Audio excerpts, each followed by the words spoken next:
Sarasota, an interleague matchup. The Phillies come to town as Charlie Manuel takes a look at his players, as does Buck Showalter with the Orioles. Final evaluations as spring training winds down, and it all starts right now on Masson.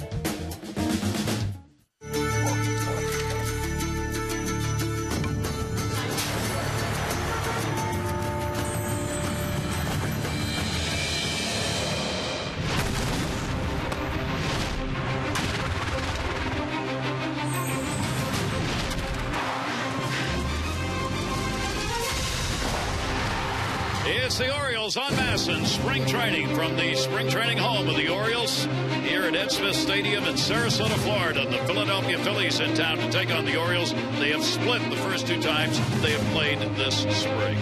Hi, everybody. I'm Gary Thorne, and welcome. For both the Phillies and the Orioles, time is winding down. There are still a couple of questions for each of these teams that have to be answered about who's going to be on that roster when they get to opening day. We'll have a chance to talk about that as we go along in this ball game. Joining me, Mike Bordick here in Sarasota, and talking about the Orioles and what they need to get taken care of. Well, primarily it's about filling out the final roster spots. One of the ways you look at that, well, how many at-bats have they had this spring? Mike, what do you see in that chart? Well, the only guy, obviously, is Nick Markakis that doesn't have the amount of at-bats. But this is a situation that another detail that Buck Showalter pays attention to, the amount of at-bats. Jim Presley, the hitting coach, says 45 to 50 at-bats is what it takes to generally train a hitter's eye and get his body in shape, you know, repeating the swing. So that's good. But I'll tell you what else it does is it gets their legs ready to repeat running the bases, getting their feet in shape, you know, because that takes a toll, swinging and swinging day in and day out.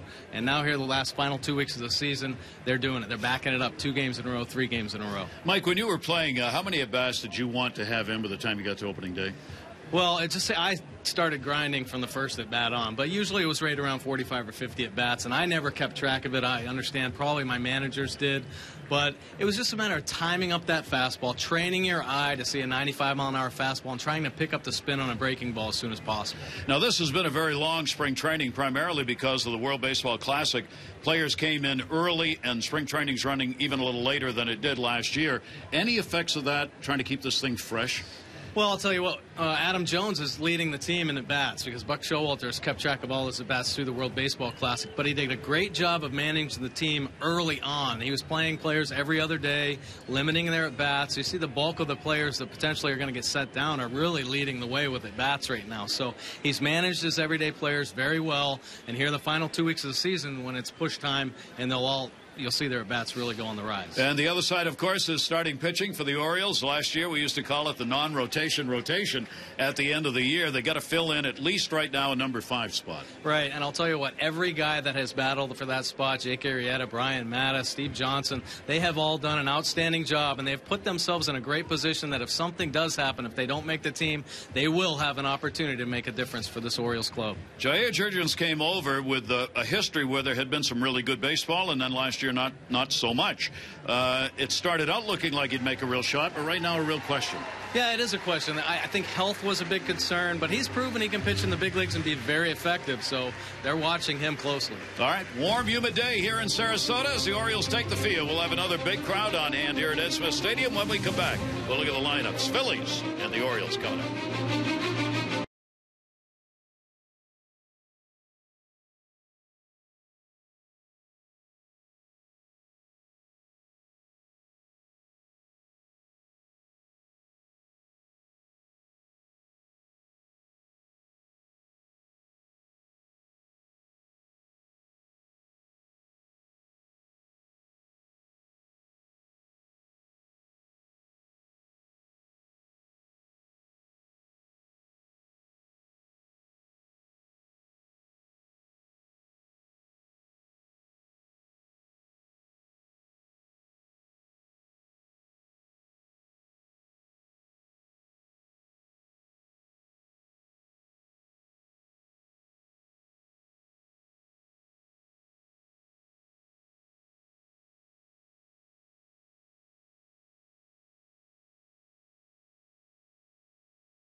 is a beach day, and you take a look over on Siesta Key at what has been ranked as the world's #1 beach.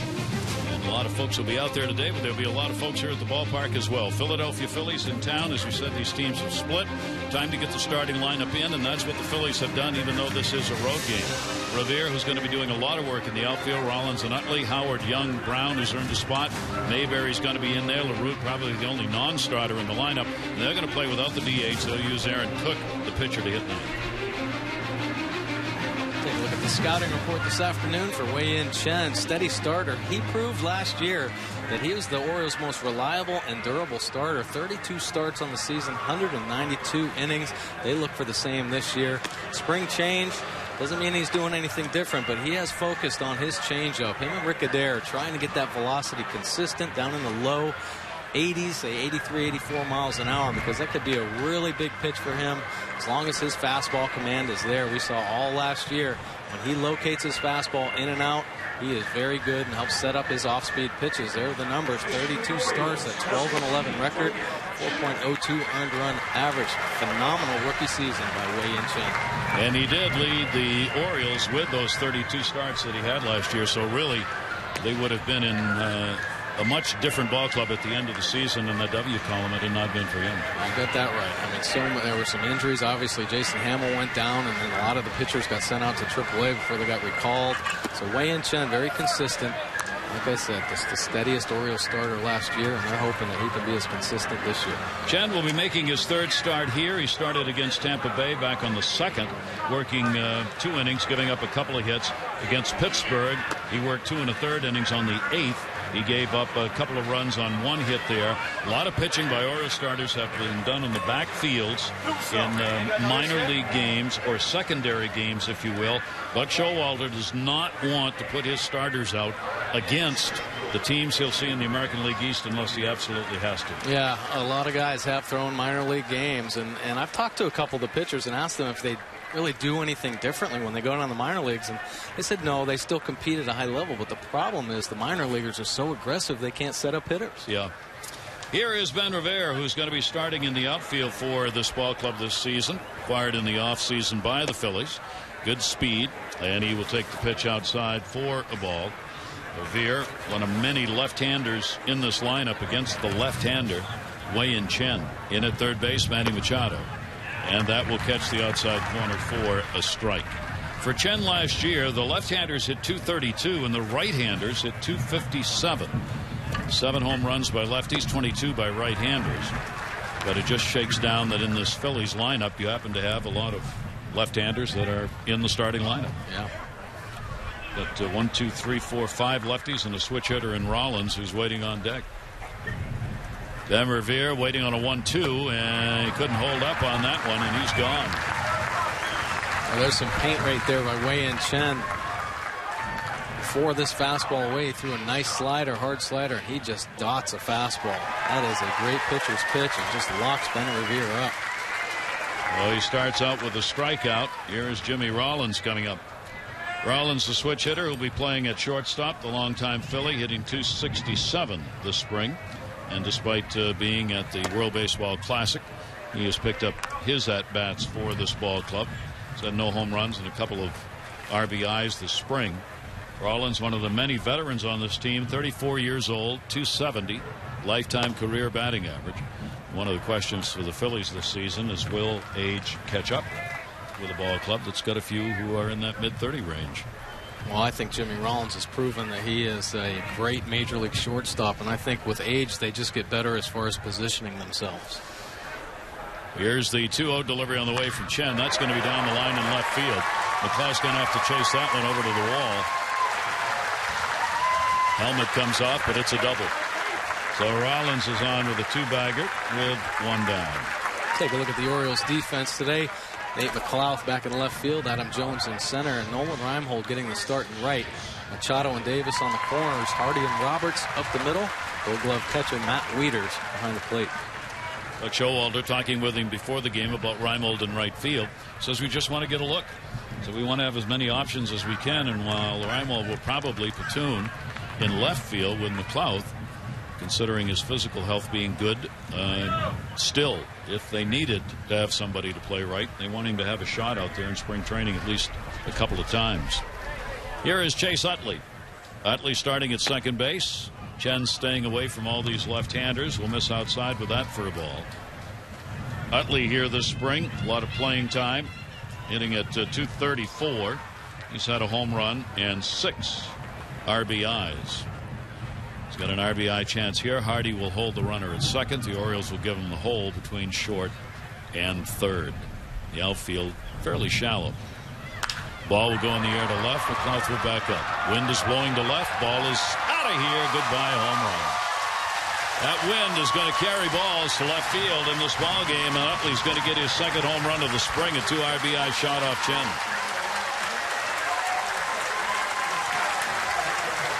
Now, Chase Utley has some good power and has proven that throughout his career, but managers don't get fooled, down here in spring training with the wind. And this pitch up and out over the plate, gets his arms extended, and certainly uses the elements to his benefit.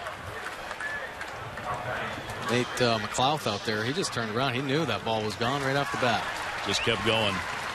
It's a real strong breeze, as we usually have here in these games in spring training. You see the flags. That's in left center. Just blowing that ball right out into that pavilion area in left field. So 2 up on the board, and here is Ryan Howard. Howard back at first base. Another left-handed batter in this lineup. Inside to him. That's going to miss for a ball. Howard this spring has had a good one, hitting at .328, 64 at bats, so he's got a lot of at bats. 5 home runs and 14 RBIs. He leads the team in both homers and runs batted in, and that's a really good sign for the Phillies. He'll get his bat back to where it was a couple of years ago. They put the shift on. Roberts playing in shallow right field. Nobody over there at third base. Actually, if we could take another look at that shift. Now, Buck Showalter and Bobby Dickerson have talked about the shift, and it's actually Manny Machado is the deep fielder out there. Brian Roberts and Hardy up the middle. I think with Manny's range and arm strength that he can play a lot deeper out there in short right field. And here's a look at Buck Showalter as he reviews that. But see how deep he is out in short right field. And we've seen his great range on the range of a shortstop. But he has a cannon, too. So he can fill up a lot of ground out there. Make those long throws on what would be base hits into right field. Yeah, and ideally, too, if there was a runner at first base, they keep the double play, combo in order with Brian Roberts and J.J. Hardy up the middle. 3-ball, 2-strike delivery on the way. And that ball goes the other way. That one's going to get into that wind. McLeod's back, and goodbye home run again. Howard puts one up in the air. Back-to-back homers. And Ryan Howard really tearing it up. 6 home runs now and 15 runs batted in this spring.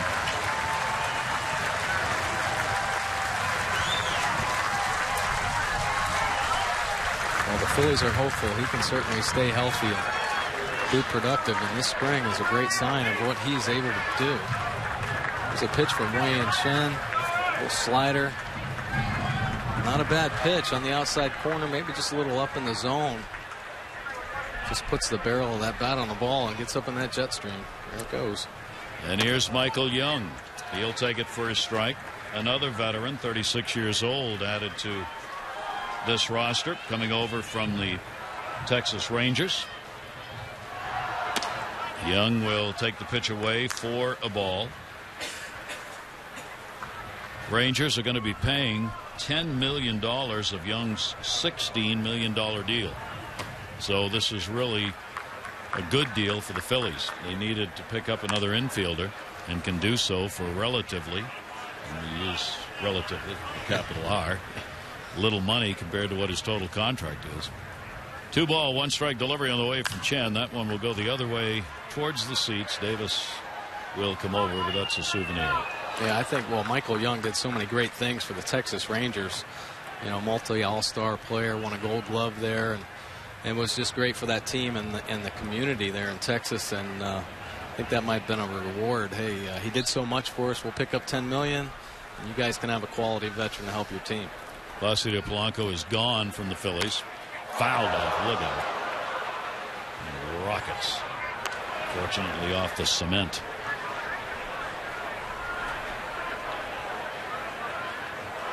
Two ball, two strike count.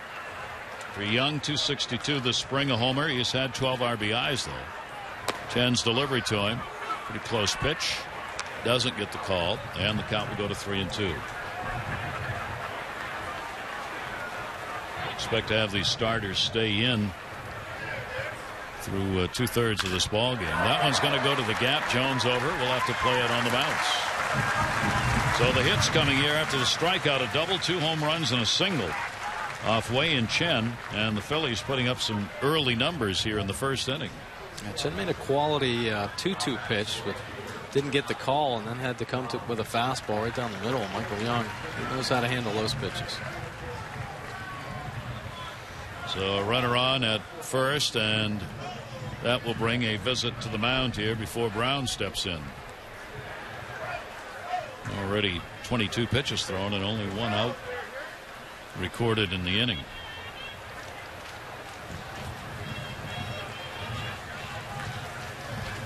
Yeah, Rick just trying to settle him down here early, trying, execute his pitches. He's made some really good pitches down in the zone, and just the wind kind of puts a damper on things, because I think those pitches weren't bad, and probably routine outs on another day, but with that wind blowing.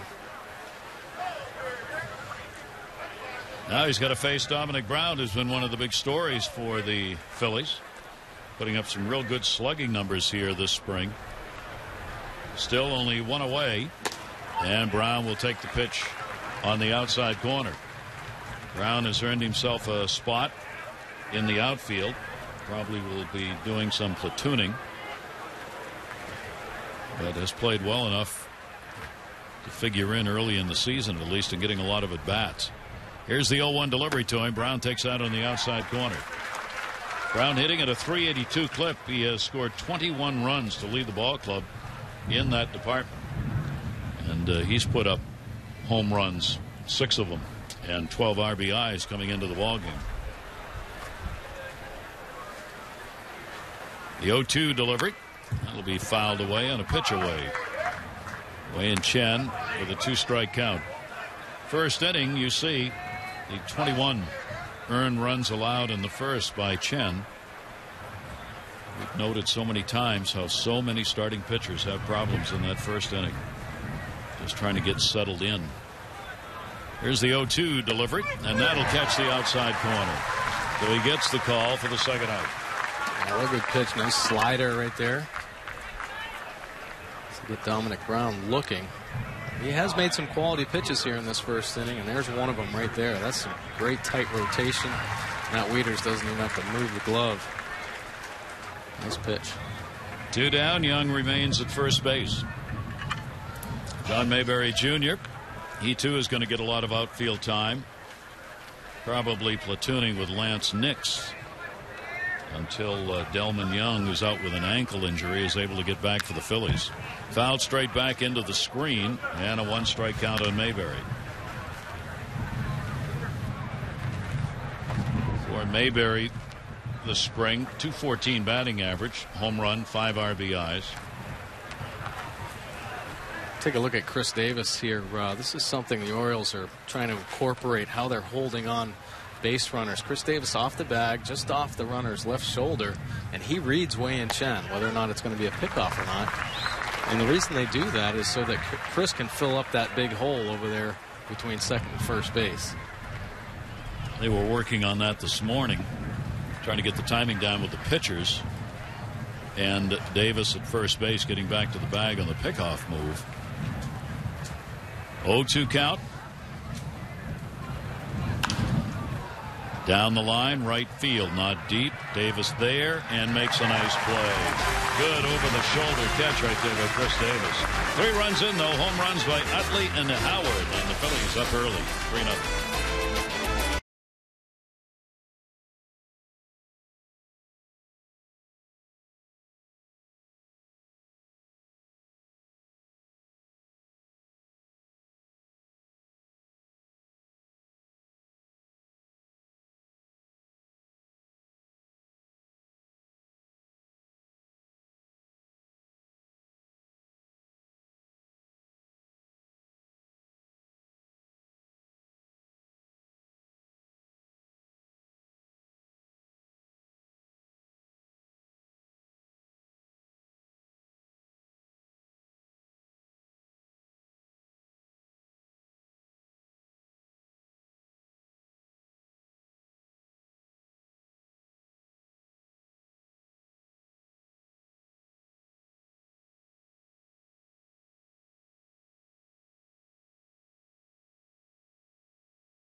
And 16-6-1 this spring. The Phillies 12-13-1. Phillies with the early lead. Here's the lineup for the Orioles: McLouth, Robertson, Davis, Jones, Wieters, and Hardy, Reimold, Machado, and Steve Pearce, the designated hitter.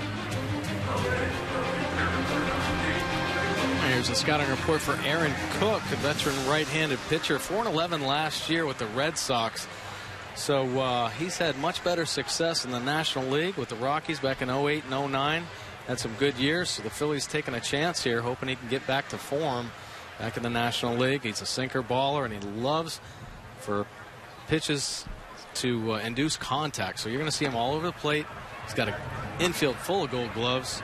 Young, Rollins, and Utley. So he's going to try to pound that zone, get a lot of ground balls. And the leadoff batter, Nate McLouth, will take the slider, riding up and in on him. McLouth in the leadoff spot today with Brian Roberts, batting number 2. Orioles this spring, if it is a team, 281. Solid number. They've had 35 home runs while surrendering only 22. So the offense has been productive. And the primary reason they've got that 16-6-1 record. How much you can read into that is always an issue when you're going by spring training numbers. It sure is. See the numbers of the guys that come in late in the ball games and help win games. McLouth, a home run, 1 on the spring. Will go to second base on the ground ball. Utley to Howard. 1 down.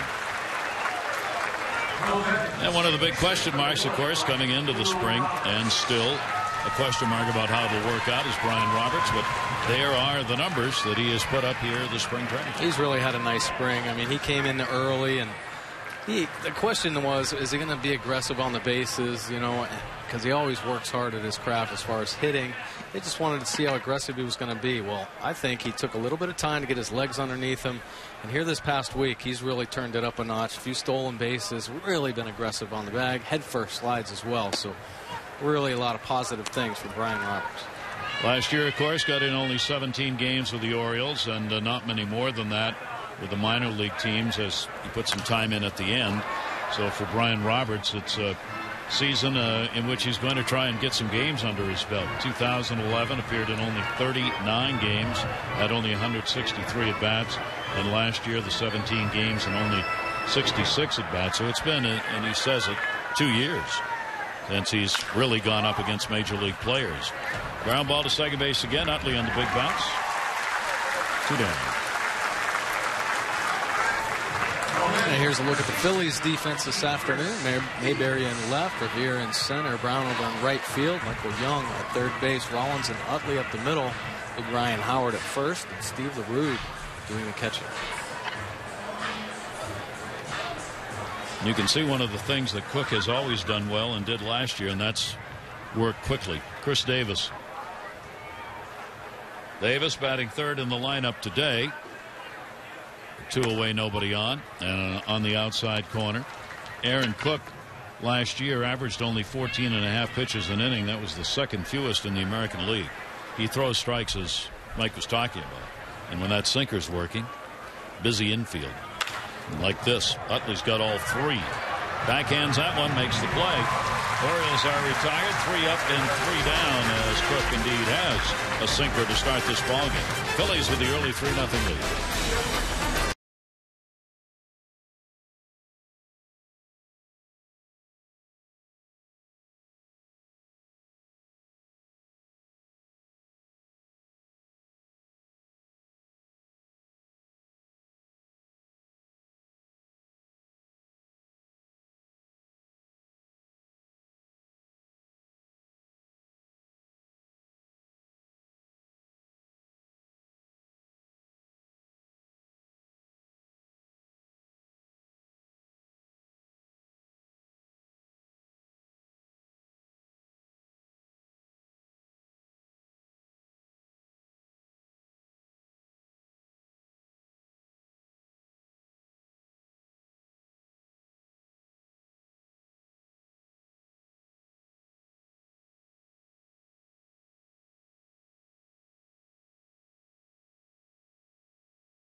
3-0. Jim Johnson good enough to join us here down in the bullpen area for the Orioles. Jimmy, great to see you. How you doing? Good, guys. How you doing? Listen, we were talking about hitters and what they want for at-bats in a game. How do you judge when you're ready as far as what you want to get done in spring training?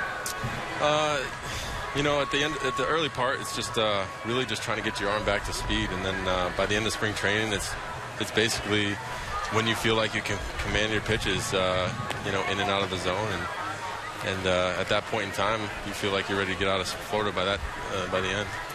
Jim, I want to know something. Now, spring training, there is no way to replicate what it's like to come in and close a big league game through the course of a season. How do you mentally put yourself in that state? You come in the 5th inning sometimes. You know, every time I take the mound, I really just try to. I have some objective of what I want to accomplish. You know, I try to warm up the same way. There's really no way to copy the game, but you know, you do what you have to do, and hopefully the season will kick in full gear soon, and you'll be ready to meet the requirement. Jim, I would suppose you treat every appearance as though it was the 9th inning of a one-run ball game. Not this early in camp, but you know, by the end of camp, we're usually, you know, we start fitting into our roles a little bit better. We start playing under the lights, and then I think that's when the adrenaline really kicks in, and you know, you start to feel a little bit more comfortable. And you know, the thing for me, I like to throw. You know, when we get to those, you know, throw back-to-back days, that's where I really like to feel good about where I'm at in the season.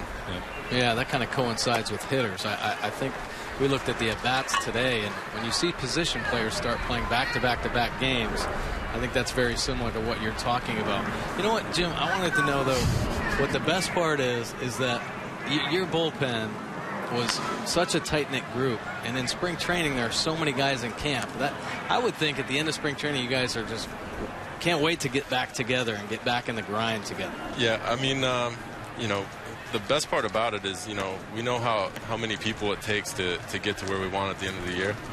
And, you know, you spend spring training with everybody, and you know at some point in time that they're all going to be part of the team. And you can see this close-knit group. I mean, we're always having fun. And, you know, the bullpen's probably not the best place to do an interview, just so you know. What are they throwing at you, by the way? Well, Darren's trying to hit me with ice, but he can't do it? He's throwing overhand. He's not used to that. Oh, it's Pedro. It's too bad you guys don't have any fun down there. Hey, it's a long season, you know. You got to have fun, and you know that's why, you know, we all look forward to it. We look forward to the competition, but you know, it's a group of guys down here. We all are pulling one direction, and you know, if we have fun and we do our jobs, you know, it makes that long season a lot more fun. So let me ask you about it. Expectations for fans and I suppose for the players, pretty high this year. I mean, how do you feel the spring's gone, and what are you looking at in front of you? Well, I mean, you know, I like the depth. You know, I think we've heard that word a lot whenever the reporters are coming in asking about depth. And, you know, you look around the field and you see all the guys that we're able to put out there, and the guys that we have, you know, that we've already had to send a couple of guys down to AAA. But there's plenty of people in this organization who are more than capable of helping us. And I know Dan and Buck aren't afraid to bring these guys up. And, you know, everybody knows that, you know, they're going to be a part of something this year. And we all have high expectations inside of our clubhouse, and it's kind of out there in the community too. So, you know, some people think that we're going to, you know, do certain things, and other people are going to still say, you know, we were lucky and all that, but that's fine. Aaron Cook's up. Are you jealous? Yeah, actually, I might actually be able to strike somebody out. But. A double play. How about that? Chen fielded it on the attempted sacrifice by Cook.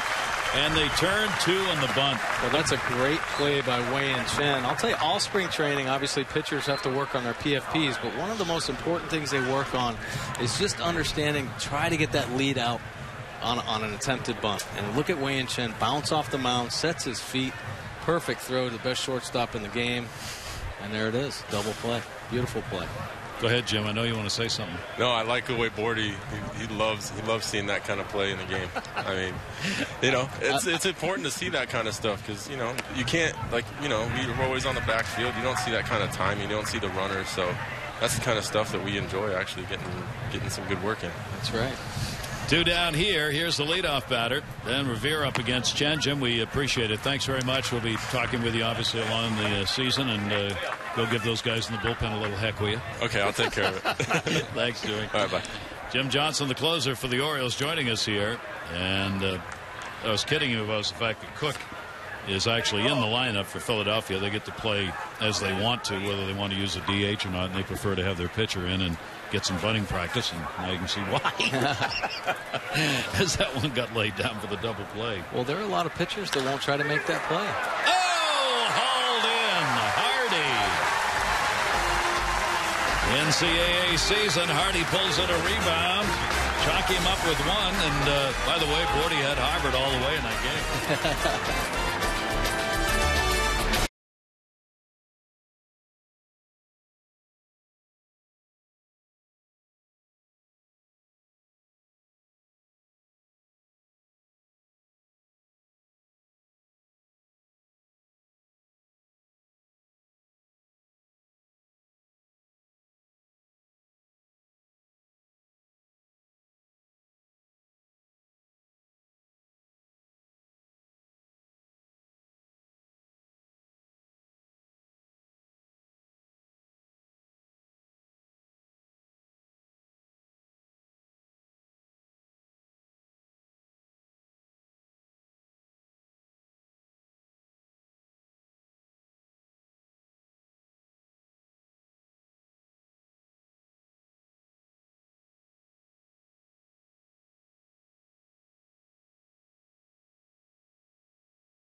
And we remind you there's so much to see and do in Sarasota on Florida's Gulf Coast.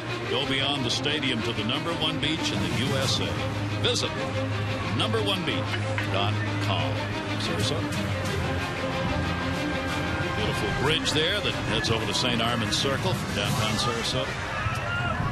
Took about 15 years of politicking to get it built. Everybody said it was a disaster taking down the old bridge, and once the new one was up, oh my gosh, it is beautiful. Nobody argues anymore. Bottom half of the second inning. Here's Adam Jones. Jones, Wieters, and Hardy coming up. Numbers for Adam last year. Jones getting back into it after with Team USA for the World Baseball Classic. Picking up his at-bats primarily there. He's had only 15 with the Orioles so far, but he'll be in the lineup for the remaining couple of weeks, a little less than that here. And a strike taken. 1 ball, 1 strike count. Aaron Cook on the mound. The ground ball pitcher got 3 of them in the first inning. Cook ended up with a 5.65 ERA last year with the Phillies, or foul back. Coming to the Phillies now with that ERA.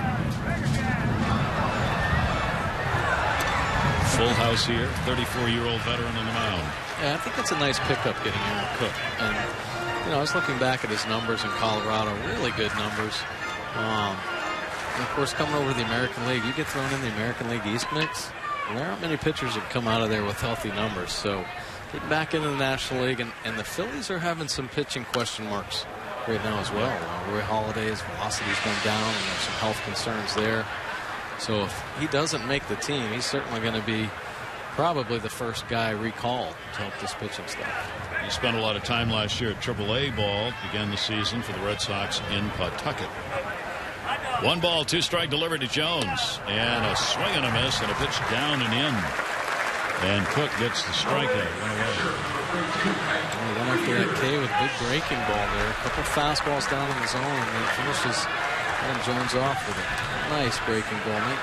Great late action there. You see it dip down out of the bat path. Cook with a strikeout will work to Wieters. Matt Wieters, Orioles switch hitting catcher, will foul that one back into the screen.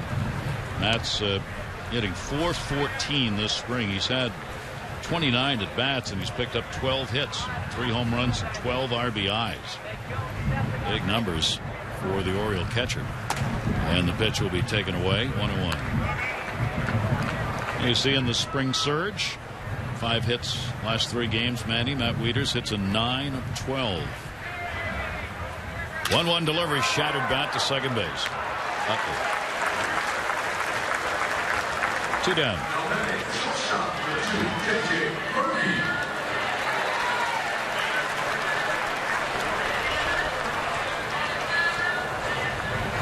J.J. Hardy with 2 away and nobody on.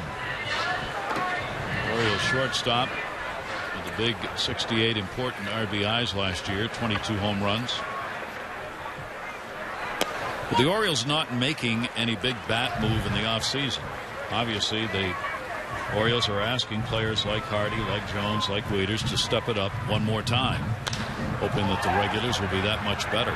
See that wind blow that ball over towards left field. Brown goes over to get it. That's 6 in a row, retired by Cook. Setting him down here. The Phillies on top 3-0.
Trading with the Phillies on top of the Orioles 3-0, and one of the new names to the Orioles, at least at the major league level, is Bobby Dickerson, who's going to be over at third base, and he joins us here from Sarasota. Bobby, thanks for joining us.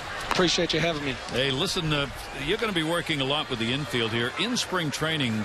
What are the things you try and get done as far as the infield is concerned?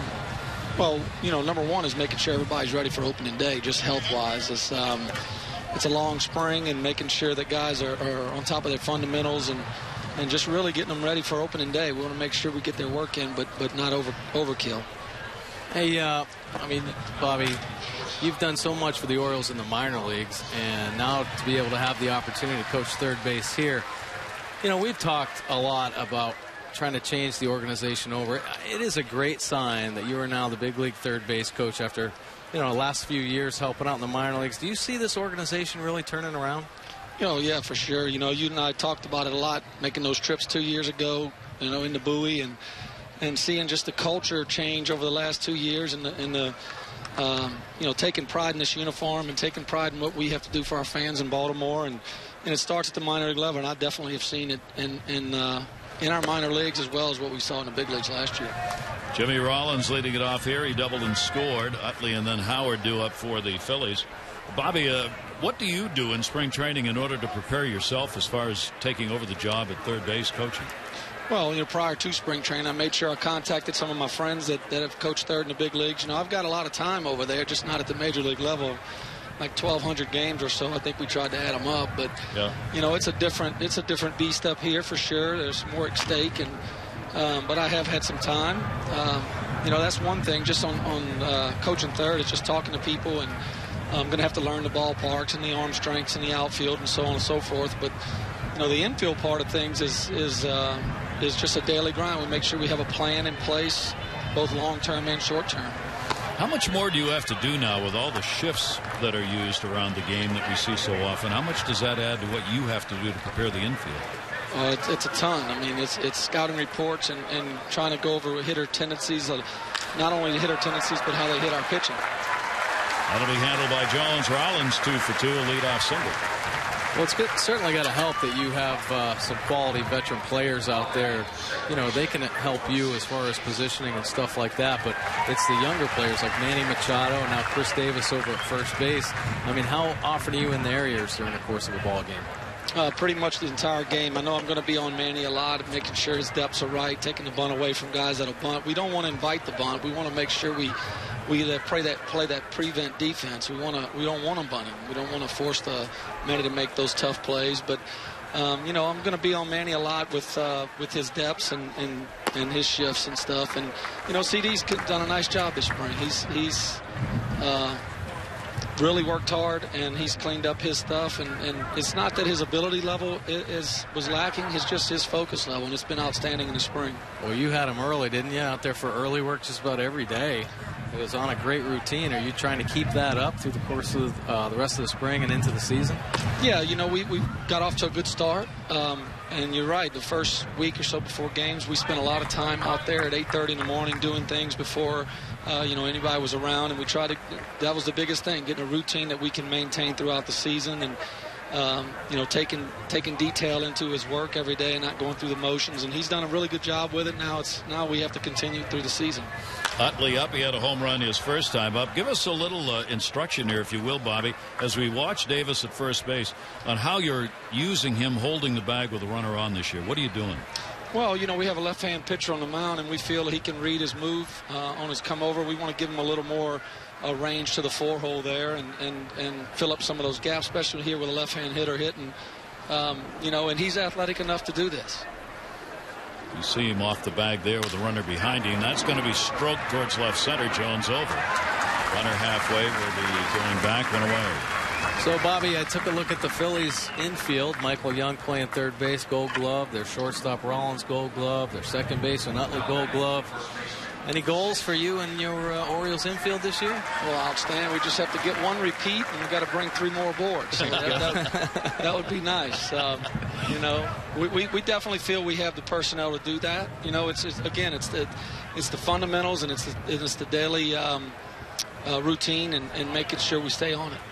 Bobby, we really appreciate it. Look forward to joining the season with you this year and enjoying it with you. Thanks very much for taking time. Appreciate it. Appreciate you having me. You bet. Bobby Dickerson, who is the new third base coach and will be working with the infield this season as Howard fouls it back. Back-to-back home runs first inning by Utley and Ryan Howard.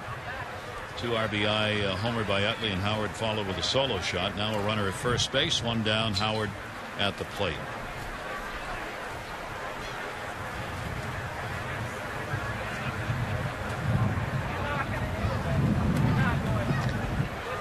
Look over to first, inside. Ooh. Caught the umpire, Tim Welke, right on the arm, and Howard. That ball came right straight through, and Wieters may have gotten crossed up on that. Yeah, it might have been a cross-up. I mean, that ball just took off. He's setting up, down, and in, but Wei Yin Chen, that ball might have just slipped or something. You don't really see him lose control and command of his fastball like that too often. So the Phillies have runners on at first and second. Tough outing for Chen so far, with 3 runs on the board and 5 hits, and only 1 down here in the 3rd inning, and 2 more Phillies are on. And here is Michael Young, who picked up a single his first time up.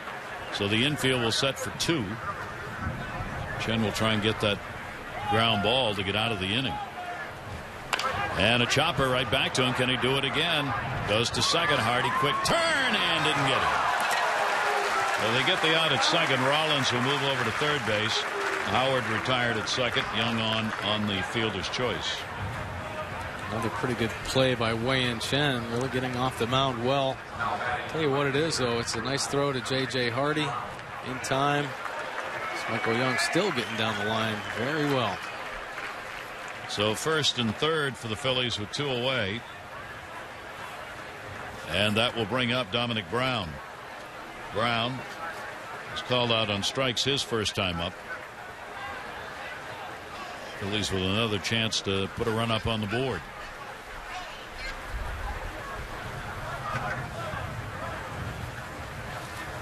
Chen will catch that outside corner and down low. That's where he's been trying to go against these left-handed hitters right from the get-go. Dominic Brown, 25-year-old outfielder with the Phillies last year, 56 games. Played AAA 60 last season. Gets a shot with the Phillies this year to start. And he could not hold up on that one around 0-2.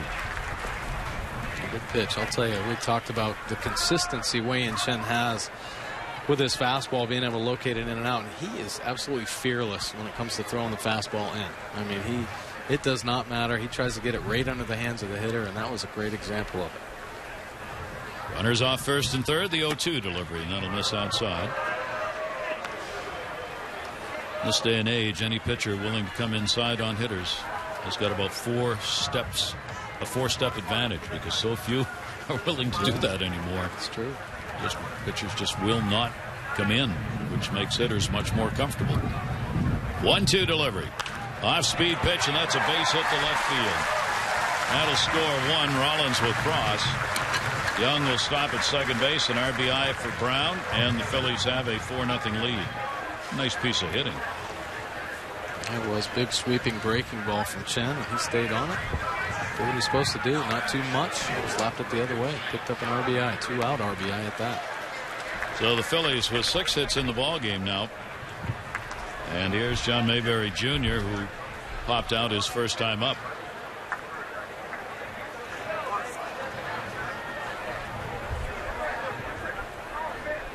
As we said, Chen has appeared in only 2 regular spring training games, and the rest of his work has been done in the backfields, minor league games.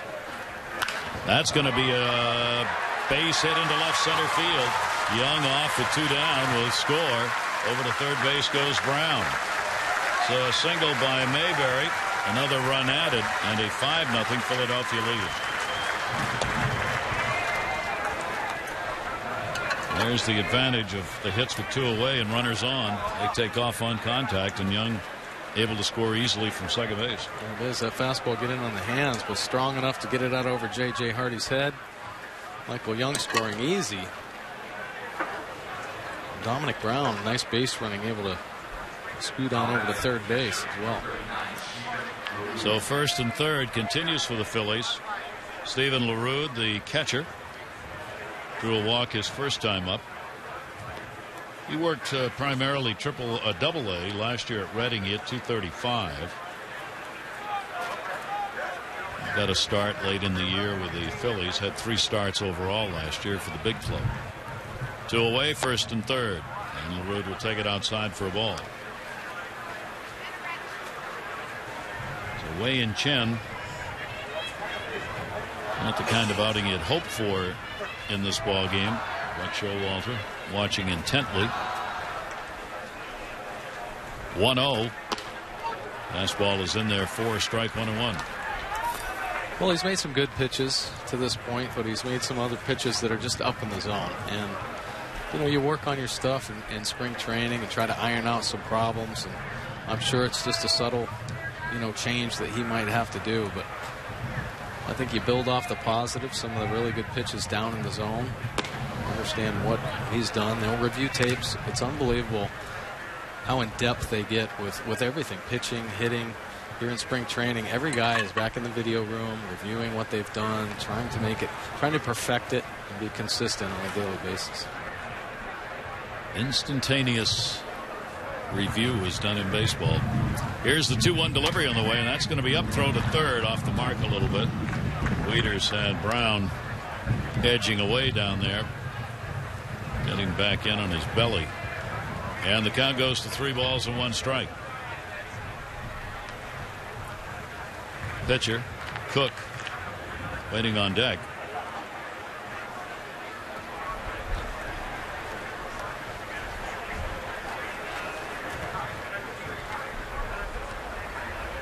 Wei-Yin Chen, the 3-1 delivery, and he walked him. So the second walk surrendered by Chen. He has Walked 2, hit a batter, and struck out 2 so far. That'll load the bases for Aaron Cook.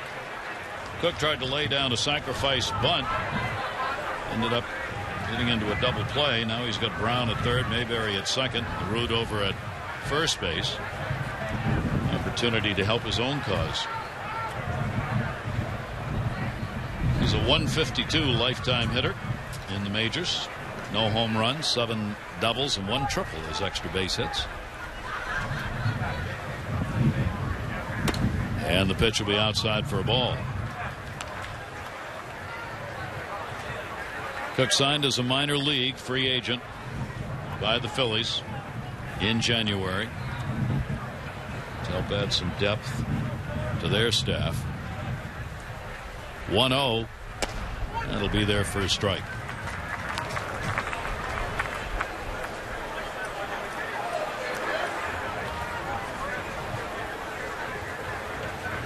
Here you see one of the big differences, American National League. The base is loaded, 9th man up, and it's the pitcher. 1-1 delivery on the way. Take nothing away from pitchers. Some can hit, but the fact of the matter is not many. Right, not as consistently, obviously, as the Orioles playing Steve Pearce, who's having a phenomenal spring. And this would be a situation that he would thrive in. Cook with a 2-ball, 1-strike count. And a foul tip into the mitt of Wieters. Down goes to 2-2. There are 2 down. I will say this, though, as an opposing pitcher, you certainly can't give up or let up at all. I mean, because that's when they get you. You still have to execute your pitches. Here's the 2-2 delivery. Ground ball towards short. Hardy's going to have a tough play. Throw to first on a hop in time to get it. An intentional 1-hopper over there. Davis saw it coming and played it. A couple of runs in for the Phillies. They extend their lead to 5-0.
Lead. More moves today made by the Orioles. Zach Britton, Jonathan Scope, Danico Navarro all sent down to AAA. Right-handed pitcher Daniel McCutcheon reassigned to the minor leagues. And these moves will be picking up here over the coming week. Britton, he tweeted, "I have stuff I need to work on mentally. I don't think I was feeling like I was ready to be with the team, and I'm sure they saw that." So Zach Britton, after he learned that he was being sent down today, those were his comments. Pretty interesting comments right there as well, because I personally thought Zach had a great spring. Other than his last outing, he was consistent. He was right in the hunt to become the 5th starter, but you know, he's being very honest right there, saying he's got to work on some things in the minor leagues, and I'm sure it won't be long before we see him again in the Orioles uniform. Jonathan Scope, of course, expected to be sent down, the Orioles shortstop of the future. And Navarro will be a backup available. Some of that depth we've talked about with the Orioles. So those are moves made today as the cuts continue.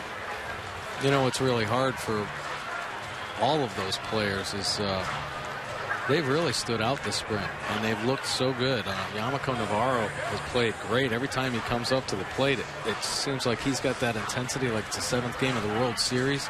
Always has a great at-bat. And Jonathan Scope has emerged in this organization. He's always been a highly touted prospect, but this spring he really separated himself. Looks like he's grown into his body, showing he can be consistent out in the field and at the plate. So the Orioles trying to get some runs back here off Aaron Cook. Have Reimold, Manny Machado, and Pierce due up. Bottom third of the order, 6 in a row retired by Cook. And a strike on the inside corner. Reimold getting the start in right field today. Kind of a just-in-case move. Nick Markakis was hitting off the tee today in a little soft toss. That ball will go down the line in left field. Reimold's going to get another base hit. Mayberry over to get it, cuts it off. His throw coming in will not be in time. Reimold's going to lead off double. Well, Nolan Reimold's having himself a nice spring. He is really, their concern was that he wasn't going to be able to have enough strength in that left shoulder, but you see a beautiful swing right there. That head stays through the zone a long time, and he drives this ball out past the left fielder. Nice play, but you take a look at Nolan Reimold's speed. He turns it on, and this guy can cruise. He's one of the fastest guys on the team. So he's got a double, hitting about 240 now this spring. He's had 4 home runs and 7 RBIs. And here is Manny Machado, Orioles third baseman. Orioles get their first hit of the ball game, and Cook's delivery will miss down low.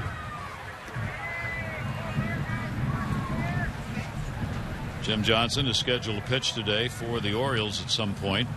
Wei Chen may have to come out a little earlier than anticipated with the number of pitches he's thrown already. Darren O'Day is the other pitcher scheduled to pitch, and there'll probably be at least 1 or more in there. 70 pitches have already been thrown by Wei Chen. Yeah, pitch count really got up. Had a nice second inning, but that first inning was a struggle, and this last inning really took a lot of wind out of his sails. 2-0 count. Machado with a runner at second. Reimold. That's the good lead. Cook's delivery down to third. Whoa, Michael Young robbed him of a base hit on a tough hop. Well, Michael Young won a Gold Glove at shortstop for the Texas Rangers, and they slide him over to third base here. And look at the hands. I'll tell you what, he takes his eyes right down to the ball, and he is able to make an adjustment with that free glove. Ooh, that was a pretty play. That's a mid-season play right there. So Reimold remains on at second base, now 1 away, and that will bring Pierce to the plate.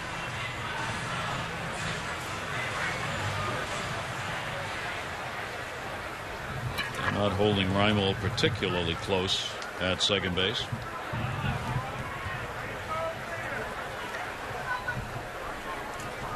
Steve Pierce, 1 down, and he's working as the DH and will take the pitch for a strike. Pierce trying to impress here in spring training, and if not an immediate need, at least one where he'll be called on early on if the Orioles need some depth. He's hit .375 here this spring. Yeah, he's had a great spring offensively and defensively. He's been hitting the ball like that, hasn't he? Oh my gosh, every time he makes a swing, he is barreling something up. He hit a home run the other day that, whew, he just crushed it. And he's really been consistent, I guess, with his approach is what I mean to say. He's locked in here in the spring, and it's a great timing for him too, because there's a great group of guys that are actually competing or trying to compete for a utility spot if it opens up. And he has slowly kind of separated himself from the pack. He leads the Orioles in home runs with 5, and he's picked up 13 RBIs. That also leads the Orioles behind Matt Wieters in runs batted in with 12. That's a tremendous spring for Pierce. Orioles last year, he got in 28 ball games. Played with Houston. Played with New York for a dozen games. He was all over the place last year, and now he hopes he's found a home organizationally. Breaking ball, Cook will miss inside with it, and a 2-ball, 2-strike count on Pierce. And he has some versatility. He can play left, he can play right, first base, and obviously this right-handed DH role. But he's a good athlete. He caught in college, and he's played some third base in his career as well. 2 ball, 2 strike count with 1 down. Clouth leadoff batter on deck. That's going to go to second. And Utley will haul it in. Reimold stays on the bag. And there are 2 down here in the 3rd inning. Orioles partial season plans are on sale now. You can upgrade your summer and enjoy a whole host of exclusive orange carpet benefits, including substantial savings over the cost of single game tickets, tons of insider access, and more. Plus, becoming an Orioles season plan holder is your only chance to purchase opening day tickets while supply lasts. 888-848-BIRD to go to Orioles.com. This opening day closes in. Reimold at second, 2 down now. McLouth grounded out his first time up. Orioles, of course, will open up in Tampa Bay for 3. Very convenient. Get on the bus from Sarasota, drive up an hour to Tampa, and open up against the tough pitching. We'll see how they hit Rays. And the Orioles will be coming home from Minnesota. That one bounced. Orioles get 3 openers early, besides their own at home against Minnesota. They get the Tampa Bay opener, of course, and they get the Red Sox opening at Fenway Park. Are they going to have to snow blow Fenway Park or anything, bring in a plow? The way this winter's gone, the answer to that is probably yes. Snowed again, this past week? Yeah. Northeast got some more, and then we were looking today. It's not exactly warm in the Northeast. 42, I think, back in Baltimore. The start of this ball game, we're at 79 degrees. Runner goes, throw down. Reimold, big jump. Told you they weren't holding him there, and he was able to get a big secondary lead, so they gave it to him. He took it. Yeah, why not? Why not? Now pitcher has to be a little bit more careful about not bouncing the ball in the dirt. He gets off there, great jump, and another look at his speed. Really, LaRue probably shouldn't even have thrown that ball. So McLouth looking for the 2-out RBI. And a swing and a miss. Cook keeping it down. 2 ball, 2 strike count. Orioles here this spring. Reimold's got a couple of stolen bases. Orioles have 24 stolen bases. Caught 11 times. It's a decent amount of running in the spring. Here's the 2-2 delivery. Looked at it outside for a ball, 3-2. Yeah, it's not bad, and I think Buck Showalter's going to push the envelope a little bit. He's got more team speed this year with Nate McLouth, Brian Roberts, Nolan Reimold. Manny Machado's been running a little bit, so just another weapon to add to that offensive potential. They are already plenty strong enough home run wise. 3-2 to first base. Howard's got it. He will go to the bag himself and record the out. No runs, 1 hit, no errors. A base runner left on, and we've completed 3 in our spring training game. Phillies lead it 5-0.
Leading it by a score of 5-0. We've talked about the fact the Orioles still looking for that 5th starter. Zach Britton had been in the race. He has been sent down, as we told you.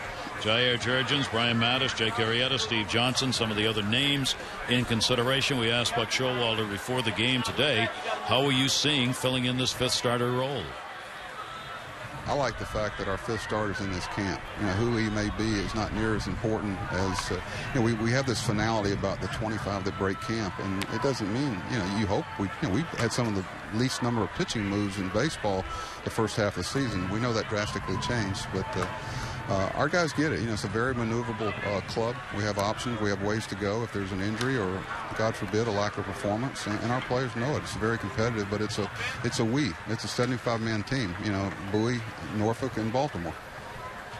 Steve Johnson, one of those in contention for the spot, will be working in our game we're broadcasting against the Yankees Thursday night from here. Yeah, Steve Johnson having a nice spring and really in great competition for that fifth spot. But what a great point Buck alluded to, and really what the goal, I think, when Buck Showalter came over was to tie this whole organization in together and really give it a strong feel. And he just mentioned right there, it's an organizational thing. Norfolk's included, Bowie's included. Talk about some English right there, Mike. That ball squirts by Revere, getting it down to third. Manny Machado thought he had it, and the ball just went right around him. That was pretty impressive right there. Right off the end of the bat, Manny taking a hard step to his right and just spun back by him on the glove side. You don't see that very often. Go ahead and finish your thought on the organizational thing, though. Yeah, I mean, it's just a great sign. That is a goal, and we talked to Bobby Dickerson about that. You know, he's a minor league infield coordinator, and he gets promoted to the big leagues. Well, that hadn't happened, you know, and it gives a great sign to everybody in the organization that everyone's in it together. You know, work together as a you know, organization for the common goal. And with all the moves that the Orioles made last year, and Mike Griffin and Ron Johnson, the manager and pitching coach of Norfolk, they understand that it's everybody's included. Every guy on that Norfolk roster, and even the team in Bowie, has an opportunity to help this big league club. And our ball game against the Yankees is Wednesday, by the way. Just wanted to make sure you showed up. Wednesday night, by the way, too. Okay. You could be here at noontime for a day game, too, but... Rollins up. He has doubled, single. He has scored both times he's been on. Runner on at first base. Revere with real good speed. Jimmy Rollins hitting the ball well here in spring training and in the work he did with the World Baseball Classic games. 0-2 the count. Chen's delivery to him will be fouled away. I think it's interesting, Buck Showalter, and he said the same thing last year a number of ways, number of times. He will change the roster. He will change the rotation. He will make moves with players. It doesn't bother him to do that, to call people up, move people around. And he always talks about that 25-man rosters. It is not set in stone. And for him, it's what we have right now that's the best we can put out on the field. And if that changes and it means we have to change the roster, so be it. Yeah. You'll do it. Well, it's pretty impressive that he has his finger on everything that goes on. He always talks to Ron Johnson, the manager in AAA. He always has the game reports and reads them on a daily basis. So he certainly has his finger on the pulse of the organization, understanding who could contribute up here at the big leagues, to help get them, win them a ball game. And the moves that they made last year were so impressive and sometimes even risky, but they all seem to work out. Runner was going that time, and chance at first base, a real chance. Here's the throw off the mark. Oh, man, Revere was all the way down at second base. Reimold trying to double up with Rollins' fly ball. Had that been on the money, might have had him, but it tailed away, and Davis had to come off the bag to get it. Take a look at Revere here, off on the pitch, and he doesn't pick it up until he's already all the way to second base. Reimold makes a nice play, but you see that ball tail just at the very end. One of the hard things for an outfielder is when they have to make a quick throw like that, sometimes they can't get a seam, and that's probably why that ball tailed up the second base line. Good movement if he was a pitcher. Yeah. Here's Chase Utley. Utley had a home run and flied out. Our interview with Buck Showalter that I did earlier today before the ball game, you'll be able to see it all on the Mid-Atlantic Sports Report on Masson at 5 o'clock on Monday, as we asked Buck about a number of the players, where they are readiness-wise, and about the overall look at spring training. 1-0 count, one down. Chen, a lot of work here today and leaving him out for a lot of pitches. 1-0 count on Utley with Howard on deck. Utley, Howard, home runs. Brown, Mayberry, RBIs. Throw down. Good one. Not in time. Just got into the bag with his hands, and Revere gets a stolen base. I'll tell you what, it doesn't get much better than that throw from Matt Wieters. Not a bad jump. Waited a little rhythm there. J.J. Hardy applying the tag, and it did indeed look like Revere got his hand in. A great throw. Good tag. Call didn't go in the Orioles' favor. Revere can run. Last year he had 40 stolen bases, caught only 9 times playing the Minnesota Twins. So Utley gets an RBI chance with 1 away and a 1-ball, 1-strike count. And he'll put that one into that wind again. McLeod going back, ball carrying, and goodbye, home run again. Another one, the third one that's gone into that left field pavilion area. Aided a bit by the wind, another 2 RBI shot. Utley now with 2 home runs and 4 RBIs in the ball game. It's his 3rd home run this spring.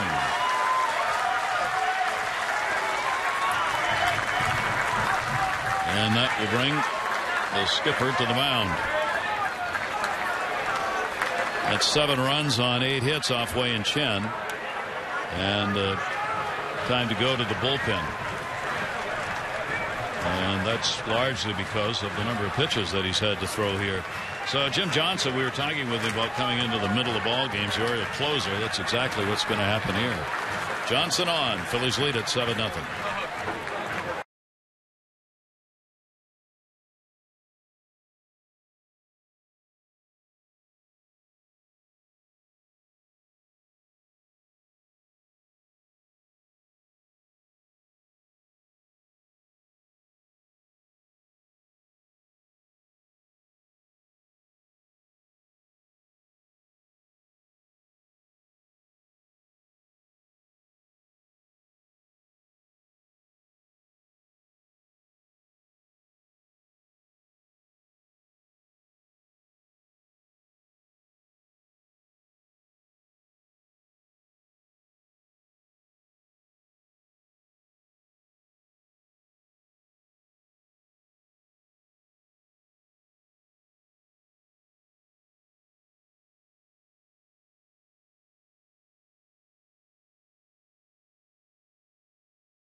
For the Orioles, Wei Chen, a 3 1/3 inning performance with 7 runs, 8 hits, 2 walks, 2 strikeouts.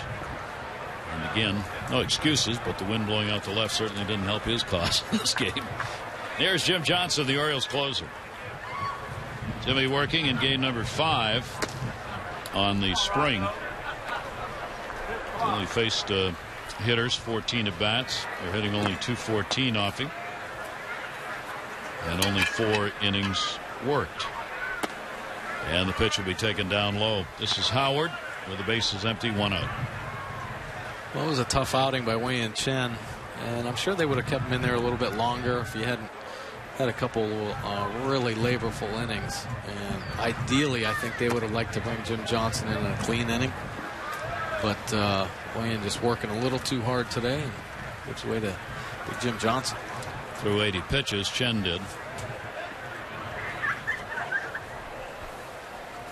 You know, one of the tests for pitchers in spring training, or something that they have to really get used to, this is a big part of their spring training. Obviously, the pitch count is important, but learning how to deal with getting up and getting down.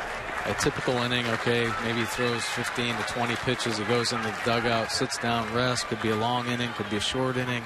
You're training your body how to recover and make adjustments in that regard.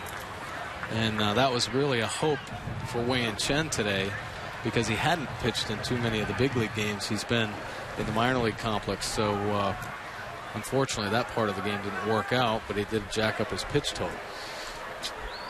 Walk surrendered by Jim Johnson. Here's Michael Young. He is singled, hit into a fielder's choice, scored a run in the ball game.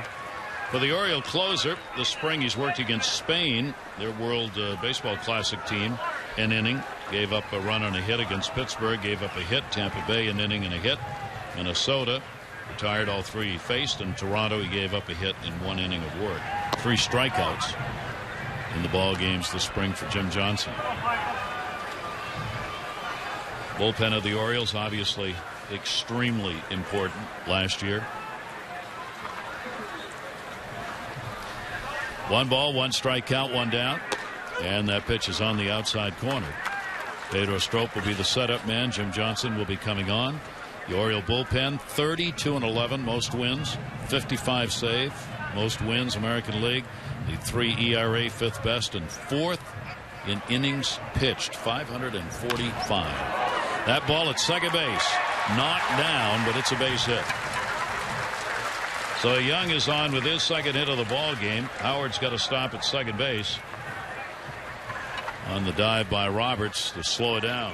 Well, right back through the box, Michael Young. That fastball runs in, but he pulls his hands inside right over the second base bag. Brian Roberts, nice effort there as he tries to make that play just on the other side.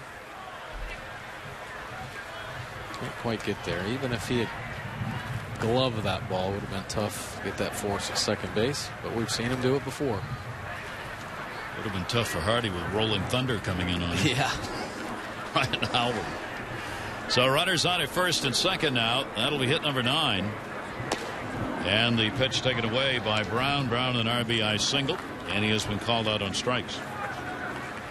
There's no question Buck Showalter's taken a long look at those bullpen numbers, and while they are so good and were so important, he does not want that bullpen to have to repeat those kind of numbers. That one's put up in the air. The wind's going to blow that one left center field way back, and goodbye home run. Dominic Brown gets a 3-run homer. He's solidifying his spot. That's 7 home runs he's had this spring. He's got a 3 RBI game and 15 runs batted in the spring.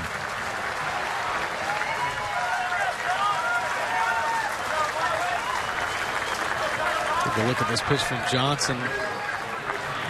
Not a bad pitch, but he gets his arms extended here. Stays actually right down the middle of the plate. I looked at that first angle. Looked like it was away, but right down the middle, and gets that one up in the jet stream. And kind of posed on Big Jim Johnson, so he knew he got that one pretty well. Phillies 10 runs on 10 hits now, and the pitch will be taken for a strike.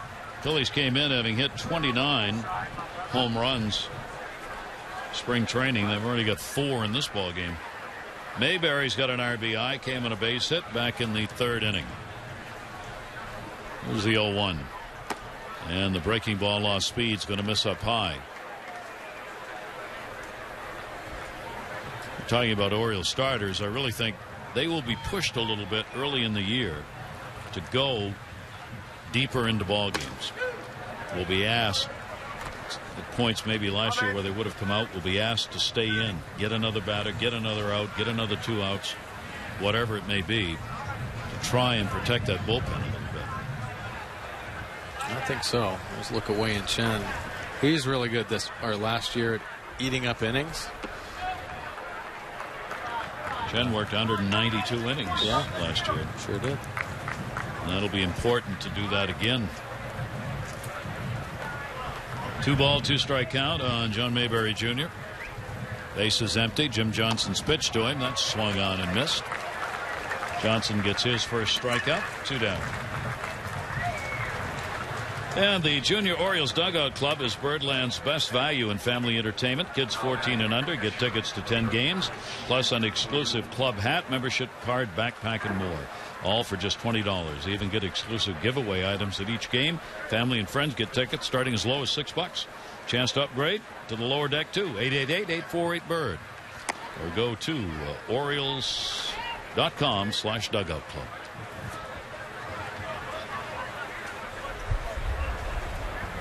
Steven LaRue, the catcher. He has walked twice. And on the check, we'll take it for a strike. 101.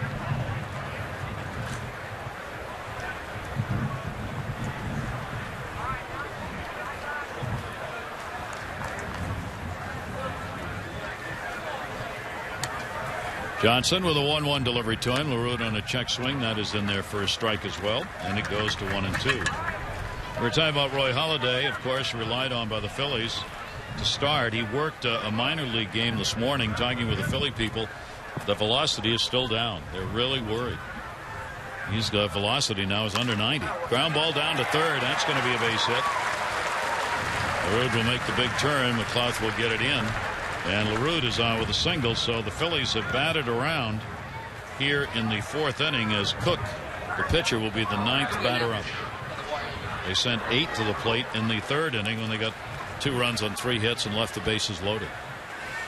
Oh, we talked about at bats at the beginning of the show, and I think the Phillies guys are going to getting theirs, aren't they? Pretty close to getting their 45 to 50 at bats.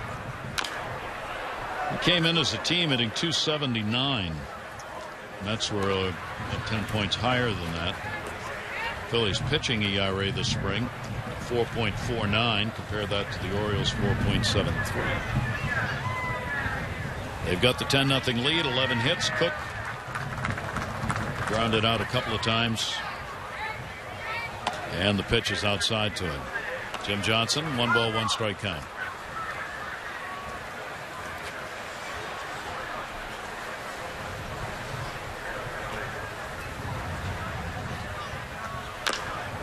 And that one is chopped at the plate, foul.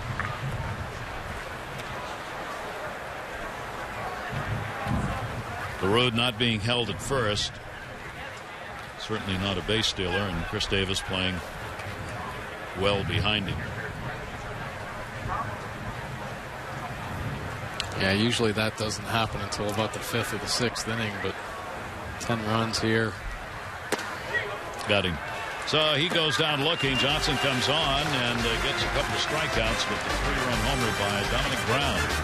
Extends the lead here, 10-0.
Big offensive day for the Phillies, just the opposite for the Orioles, with a double by Reimold being the only hit they put up on the board so far.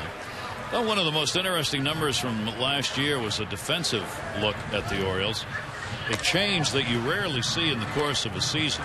In the first 104 games, the Orioles 55-49, they had 84 errors, which was the most in the majors. In the final 58 games, They ended up 38-20, made 22 errors, the fewest in the majors. Talk about a major turnaround. Yeah, it really was a major turnaround. We talked about some of the chances that Buck Showalter and Dan Duquette took last year. Well, it's kind of ironic that when they put Manny Machado at third base, called him up from the minor leagues, and then moved Mark Reynolds over to first base, how that team defense really solidified. Mark Reynolds was phenomenal at first base, and he had a hard time catching the ball at third. So great move by Buck, and then trusting that Manny Machado was going to be able to handle it defensively, and he certainly did. He made some amazing plays last year. Yep. So a dramatic turnaround that the Orioles hope stays right where it ended beginning this year, with Machado getting a full season in if all goes well. Here's Brian Roberts leading it off. Cook stays out. He has walked none, struck out one. 10-11-0 for the Phillies, 0-1-0 for the Mets. Roberts, a ground ball out his first time up. That's going to be a gapper. Revere, the center fielder, over to get it. Roberts has got a base hit, leading off the inning.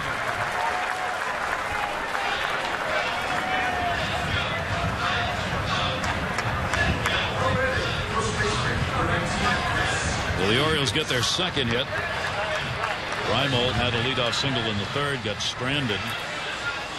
See what they can do with Roberts here with a leadoff single in the fourth inning. Chris Davis, he grounded out his first time up.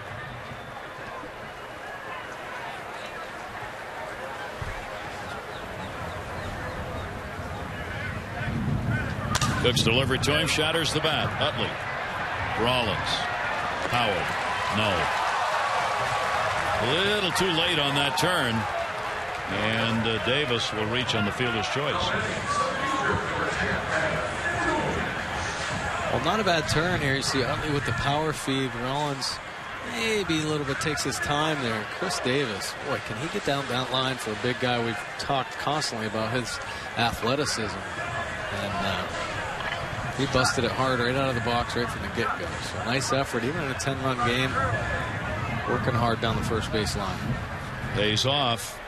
Keeps a runner on, saves an out. Adam Jones, strikeout victim, his first time up. Fouls a straight back, just missing. Adam enters the year at the age of 27. Gold Glove, All-Star, outfielder. He has upped the numbers as he has gone along. Average 270, 277, 284. Last year, 287. Here's the 0-1 delivery. Towering fly ball to center field. Revere plenty of time to get under it. Runner tagging and will stay at first base as Revere gets it in. Jones retired, 2 away.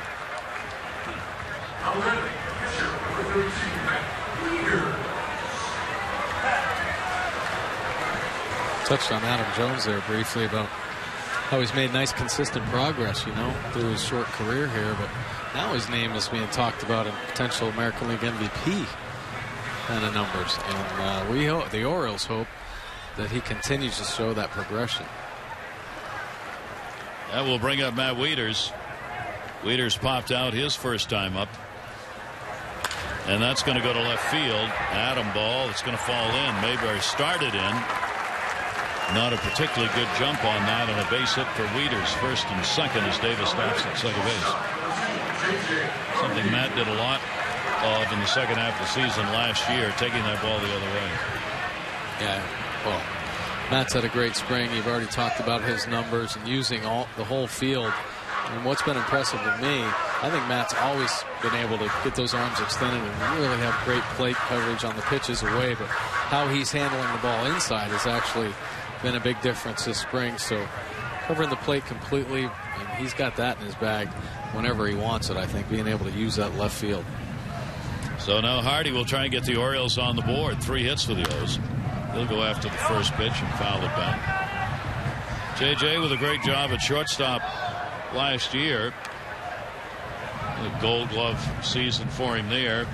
Great fielding percentage, and I thought, interestingly, in those deep number stats, he led the league in this range factor for the second straight year. I don't think a lot of people would think that. No. When you watch JJ play, he's not one of those Ozzie Smith kind of shortstops where the place, you have the sparkling, shining plays. He still makes them. Yep. But he makes them in a very smooth, professional way that often doesn't get noticed. 2 years in a row is #1 in range. That's pretty good. Sure is. And there are some great shortstops in the American League right now.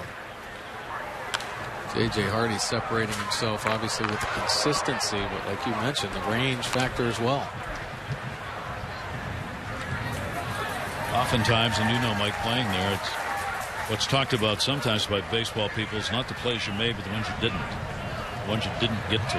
Right. That hurt. Yes. They don't ever show up. They're not errors or anything. You just don't get to them. Yeah. Hardy gets to them. Sure does.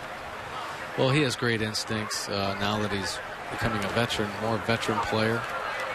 That ball skips away from the road. And Davis will move up. Wieters will not. And Matt claps his hands at first base, a bit of disgust on himself. He did not get the jump he wanted after Davis took off. Be a pass ball. Yeah, but J.J. Hardy, I mean, his work ethic is perfect. I mean, he goes out there and tries to make himself better every day, and just the fact that his knowledge is getting better, especially here with the Orioles and now playing against American League East, knowing how to position himself that much better. And there isn't anybody in the game that has a truer arm than him. It seems like every throw is right in the first baseman's chest.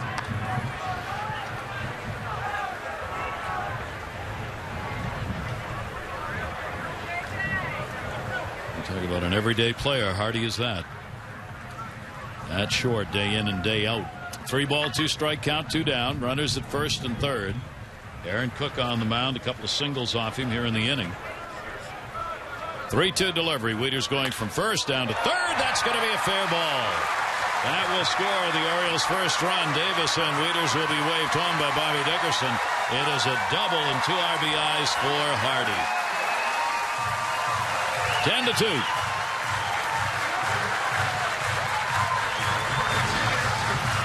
Well, they're going to fight back. Their bats are too good. J.J. Hardy battled through this at bat. Finally got a pitch, a 3-2 count, middle in, and he just turns and burns on this one. That ball is by Michael Young. Picks up a couple RBIs as well. Matt Wieters and Chris Davis. So the Orioles on the board as they get their 4th hit. And now a runner at second base, Hardy, and Reimold up. He delivered a double, stole third, and was stranded there. His last at bat. 29-year-old who suffered through the herniated disc last year. Some questions about physically right now. I guess Mike, he says I'm ready to play. He looks great. It was just this week where he went out and tested his arm. He'd only been DHing. They wanted him to get out of the field, so tested his arm out, passed the test, and now he's playing defense. Veer in center field again on that high fly ball will put it away. The Orioles, though, are going to pick up a couple of runs. They do it on 3 hits, leaving 1 on base. Orioles back in the ball game. Phillies up 10-2.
Reminder that the special green caps worn by the Orioles, part of the Club St. Patrick's Go Green Day, presented by Waste Pro, have been autographed, and they are available for auction at Orioles.com/spring.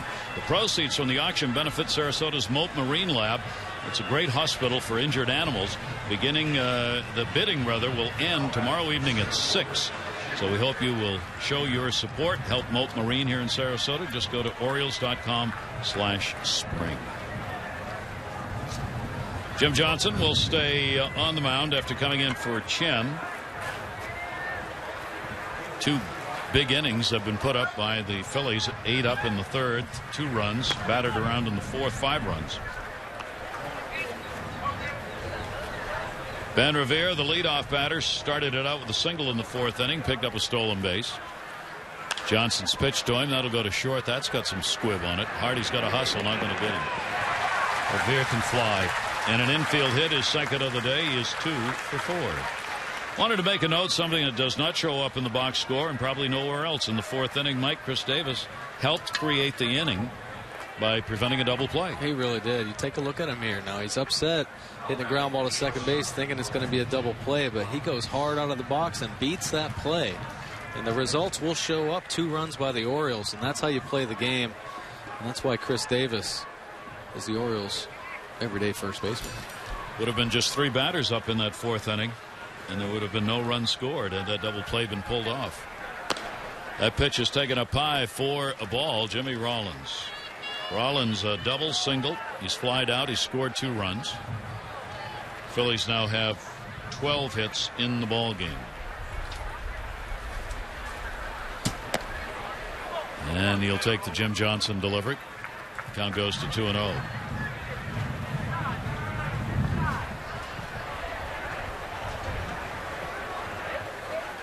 Orioles who keep their bullpen active. Pitch on the outside corner for a strike.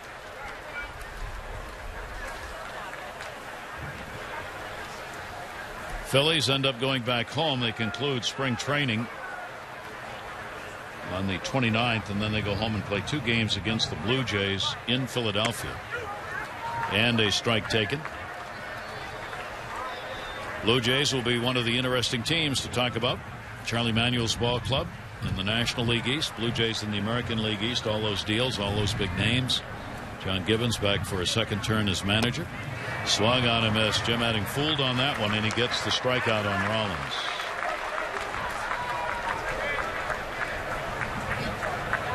But Showalter on his way out, not going to extend Jim Johnson beyond what he would normally throw in a ball game, which, as Mike mentioned earlier, would be an inning. All 3 outs he recorded, he did so on strikeouts. He'll be responsible for Revere, Orioles bullpen, and Utley and Howard coming up for the Phillies.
Day, the season ticket tag day was held earlier today at Oriole Park, and a great success. Big turnout, several hundred fans braving some chilly conditions throughout the morning, and many new season plan holders are now on board. There are good locations still remaining for the full season, as well as partial season plans, with 13 game plans starting as low as $159 per seat. Now is the time to become an Orioles season plan holder. You can log on Orioles.com to see a list of season ticket benefits or to purchase your season tickets today. 888-848-BIRD to speak with a customer service representative or Orioles.com.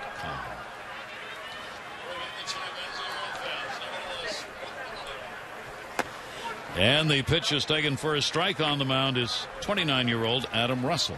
Adam Russell came over as a free agency last season in the minor leagues, 44 games, that 3-3 record, high ERA. But he's had big league experience with Cleveland and Boston, and Orioles give him a shot. This is a big man now, 6'8", about 290 pounds, and he can rush that ball up there pretty good. So Rick Adair, Buck Showalter taking a look at him this spring, see what he's got on this ball game. Maybe be a little bit more relaxed with the Phillies' big lead. But a nice pitch right there, a nice changeup. Signed as a minor league free agent, and that pitch will be way up high. Runner on at first base, one down. Utley has had a big day, 4 RBIs, 2 home runs. Also has flied out to center field, so Utley putting the long ball to his advantage today. Russell's delivery, and that's going to be fouled away. There's always something new in baseball every day, no matter where you are. Today, for me, it's Cantalopis. K-A-N-N-A-P-O-L-I-S. I had never heard of that city before. Russell has been there. 2004, his first minor league season, he pitched at Cantalopis. He made his debut with the Great Falls of the Pioneer League and then promoted to Single-A Cantalopis after 4 starts. No, I don't have anything else to say. Here's the 2-2 delivery, and that's a ground ball towards short. Hardy's got it. Roberts the relay. With the ground ball, double play.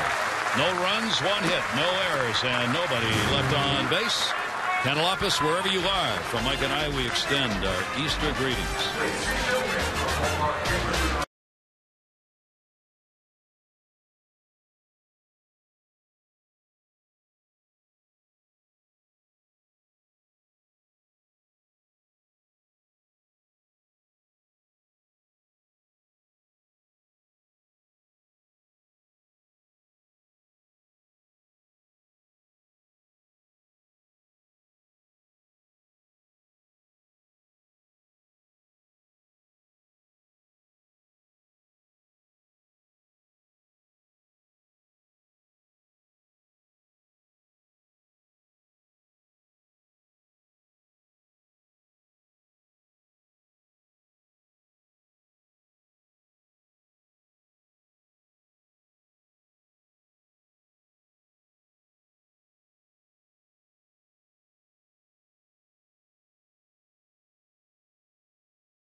Copyrighted telecast presented by authority of the Baltimore Orioles and may not be reproduced or retransmitted in any form.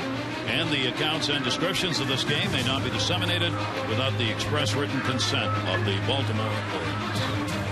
Gary Thorne, Mike Bordick, and our great crew with you here in Sarasota. Pat Sajak, the eternal Orioles fan, on hand, came in to say hi to us before the ball game. Pat and his son often at ball games at Camden Yards and are here in Sarasota, along with a great crowd. We go to the bottom half of the 5th inning. Manny Machado, and he'll foul that one back into the screen. Only 1 at bat. He is grounded out. Aaron Cook has walked none, struck out 1, given up 2 runs on 4 hits.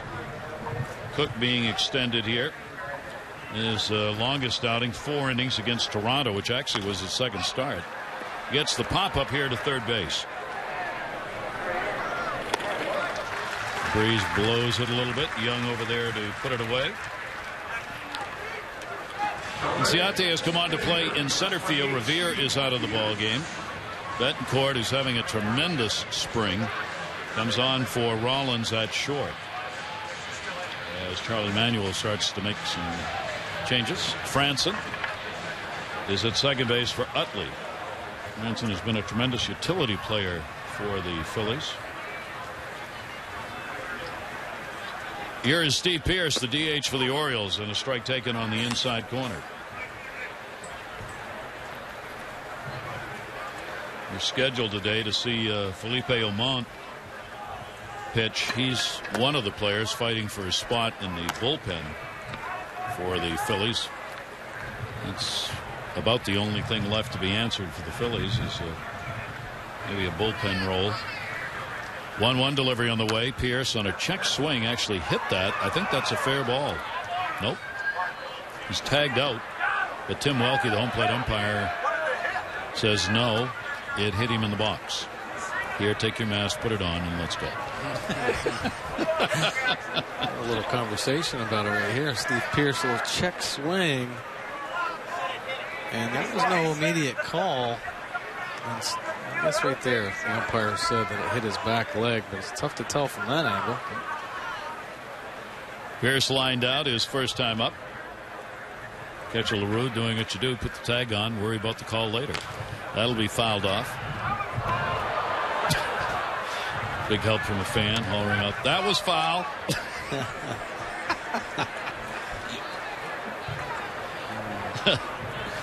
And the count stays to the ball and 2 strikes. Nate McLeod, the leadoff batter for the Orioles, waiting on deck. Yeah, the smaller venues, like Ed Smith Stadium, was driven. Adam ball. Mayberry. In the smaller stadiums down here in spring training, you can hear a lot more than you probably want to hear about fans either getting on players or umpires. The beauty of the game.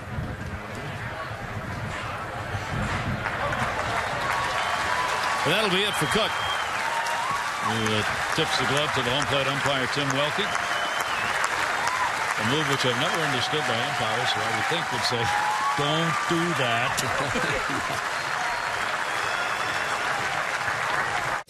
Michael, tell us why you used price.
Battling for a spot in the bullpen. Philippe Aumont in the pitch. Yeah, pretty interesting delivery here. Kind of a side armor.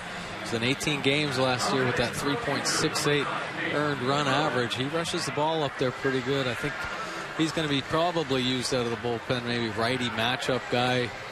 Just short term, looking at those numbers right there. Not going to be extended too much, but he does have a good arm. So the Orioles will face the right-hander, Nate McLouth, and the pitch will be away for a ball. McLouth in the ball game has grounded out twice to second base.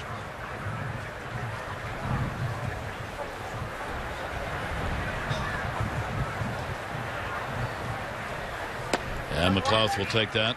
That'll be a strike on the outside corner. First chance to get a look at Omont.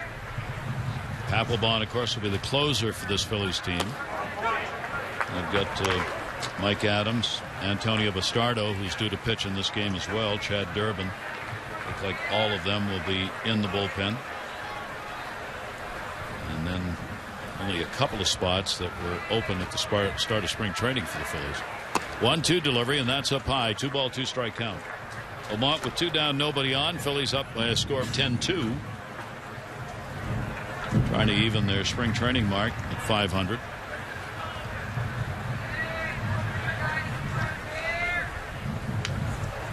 Two-ball, 2-strike delivery. And a breaking ball down and in that gets him. So Monkomans gets the strikeout. The Orioles are retired in order. Cook a solid couple of runs, 4 hits over 4 2/3 their starter.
Phillies with a 10-2 lead over the Orioles as the O's defensively go to work here in the 6th inning.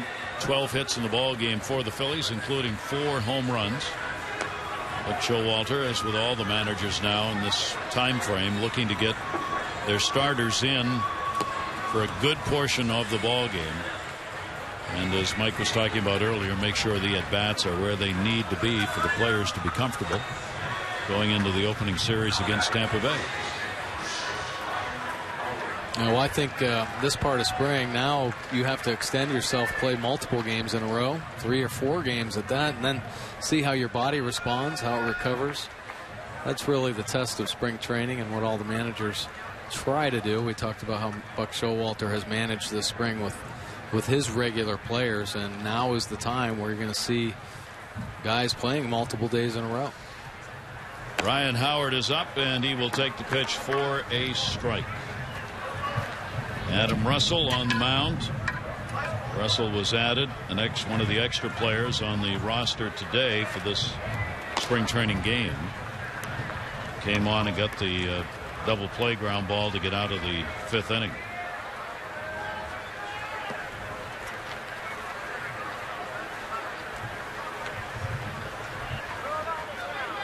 One ball, 1 strike count on Howard. Howard, a home run in the 1st inning. Hit by a pitch and drew a walk. He has scored twice.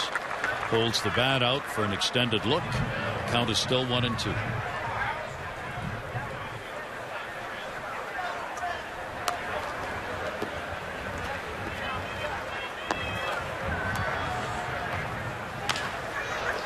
And that'll be outside of first base and foul.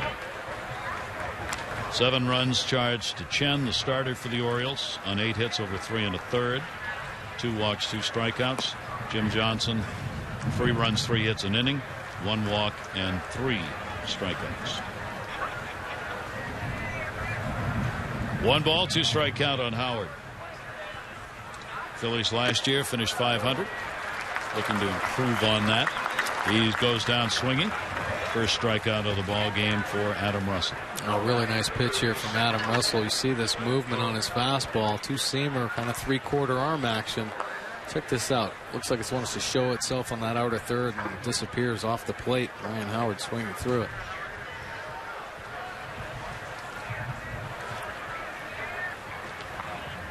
One down. Here's Michael Young. 2 singles, 2 runs scored. Has also reached on a fielder's choice in the ball game.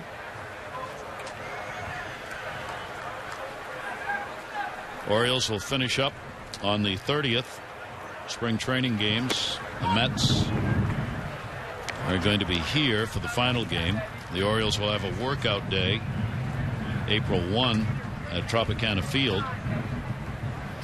And then we'll be set to go for the opener against the Rays. Russell's got to be tough on right-handers with that size and that drop-down delivery from third. Well, it's kind of tough to hang in.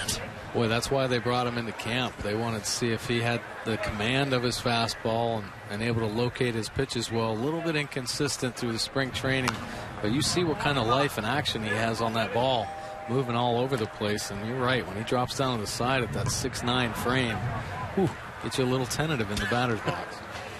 1 ball, 2 strike count.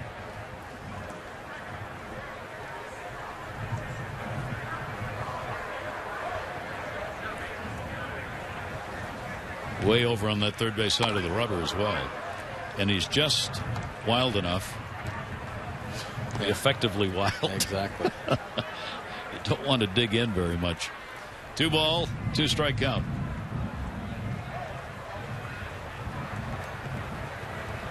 Last time the Phillies and the Orioles will match up this spring. 2-2 delivery on the way, and that's up high. Phillies up the road in Clearwater, of course. Great location with the teams in Fort Myers and Bradenton, Tampa with the Yankees, Clearwater with the Phillies. Relatively easy travel in spring training for the clubs to get from one to the other. That's going to miss outside. This is what Mike was talking about. A little bit of control problems, and that'll put a runner on and 1 down. We hope you will join us again Wednesday. More O's spring training action. We'll have coverage of the ball game against the Yankees from Sarasota on MASN HD beginning at 7. Be sure to log on to MASNsports.com for daily news and notes from Orioles spring training. And keep an eye out on the roster moves that are made. Dominic Brown, 91 mile an hour fastball right there. Brown, a home run, 3 RBI shot in the 4th inning, 7 home runs this spring now. He's got a 4 RBI game.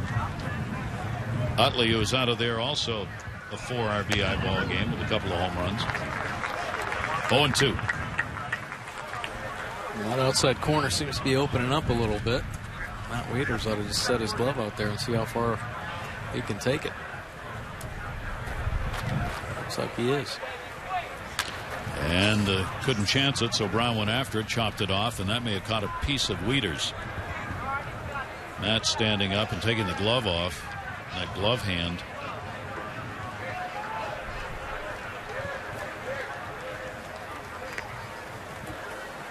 And plate umpire Tim Welke giving him a moment to regroup. He takes a beating back there.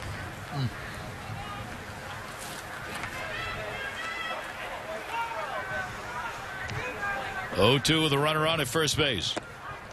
Be interesting to see how baseball responds. There's been a new study, neurological study, that was published in a medical journal this past week. New York Times had a big article on it about concussions in sports and how they are revising how concussions should be treated and saying it's now got to be done on an individual basis, and there should be immediate action to take any athlete out of a contest in which you think there may have been concussion problems. And I say that in terms of catchers and all those foul balls they take off the mask. I mean, it is amazing that more catchers don't come out. And the study says only about 10% of persons that suffer a concussion are actually knocked unconscious. So that is not a good indicator to take as to whether or not action needs taking. That'll go to Roberts, to Hardy. Davis, double play, no runs, no hits, no errors. Nobody left on base. Adam Russell gets the ground ball he needed. The Phillies have the lead 10-2.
Just around the corner at Oriole Park will be sold out to season plan holders, but the excitement of the first weekend series in 2013 will continue on Saturday, April 6th and Sunday, April 7th. You can celebrate the first weekend back in Birdland, the Orioles and the Twins. Your chance to enjoy the sight, sounds, taste of Utah Street, and welcome back the O's after that great 2012 year. For tickets for opening weekend, 888-848-BIRD or go to Orioles.com. Brian Roberts will lead it off. And Roberts will take it for a strike. Galvis, who's going to be an integral part of this team, comes on to play in right field. Lance Nix, whom we've talked about, he's going to get a lot of playing time. He's at first base. Roberts will foul that one away. And Pete Orr is on to play at third. So they've changed the whole infield has been moved around. Orr at third, Betancourt at short. Franderson is playing at second, and Nix over at first. And Roberts will take it away. Roberts with a single, and he is grounded out. Orioles RBIs. Hardy with the 2 RBI double. And that has been it for the Orioles, trailing in the ball game 10-2. Omont with a 1-2 delivery. That one slips away. 2-ball, 2-strike count. Well, we talked about Brian offensively, really putting the time in with his swing. He's put together some great at-bats in spring training, which really surprises me for as many games as he's missed here in the last couple of years. But that's a tribute to how hard he's worked. But defensively, he's coming along great. You've seen a couple nice double plays today. That one in the gap to right center field is going to stay up. Base hit. It'll get away. Galvis will chase it down. Roberts will go into second base. He's got a double. Will found a hole out there in right center field. Both outfielders, it seemed like as they were giving pursuit on this ball, somebody was waiting for the other guy to take charge, and that ball just found a hole. Take a look at it right here. Nice effort at the end. But he realized when he was starting that dive, he had no chance. Enciarte came on to play in center field, and Galvis, who just came on to play in right, the two involved in that one. Here's Chris Davis. Ball gets away. Roberts will move up. Probably a wild pitch. Omont put that one in the dirt on the bounce. Going to call it a pass ball.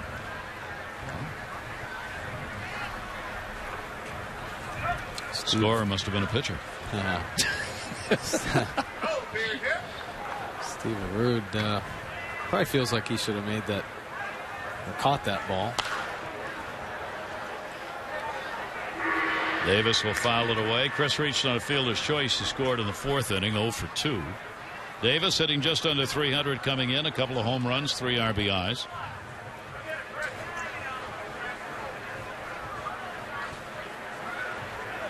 And gets an RBI chance here. The infield, of course, playing back. Bottom of the 6th inning. 1-1.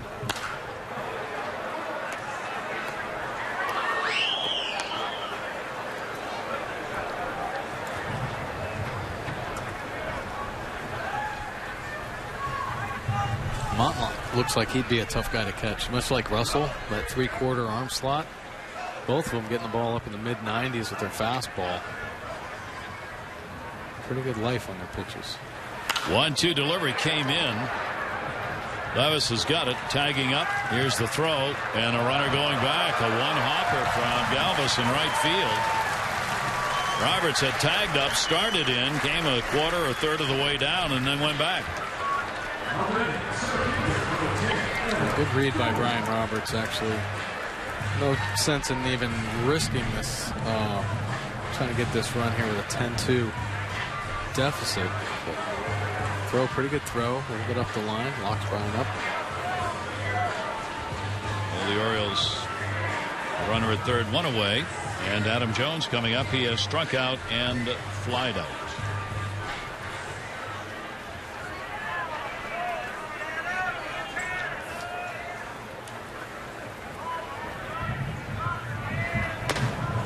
And that pitch will be taken. Galvis, who's out there in right field, also plays in the infield. And he, like Pierce, Flaherty, the versatility is going to make a real difference on who gets to stay on that roster. 1-0 pitch. Breaking ball, off speed. Good one, is in there for a strike.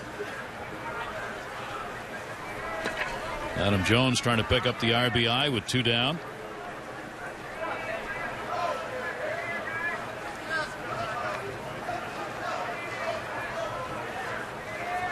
Throws it away all the way to the backstop. Roberts would score easily. Just overthrew that one. That's a wild pitch. And the Orioles get on the board, 10-3.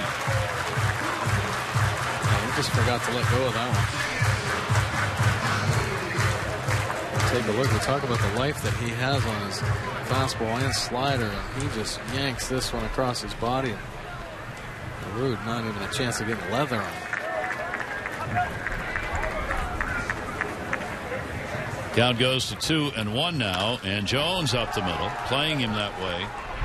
Randerson makes the play at second base. Adam Jones retired. 2 down here in the 6th inning.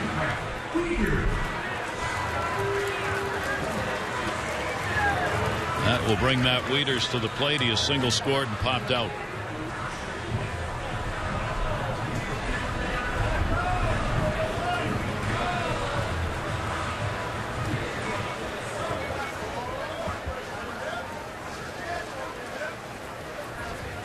Orioles will play Pittsburgh and Bradenton tomorrow, which is just up the road.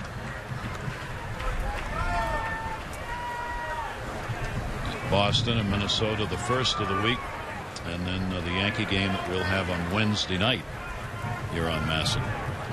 1-0 delivery. That's going to miss inside. 2-0 on Wieters. It'll be kind of interesting to see how the Yankees are holding up here towards the end of spring training. They've had a couple key injuries.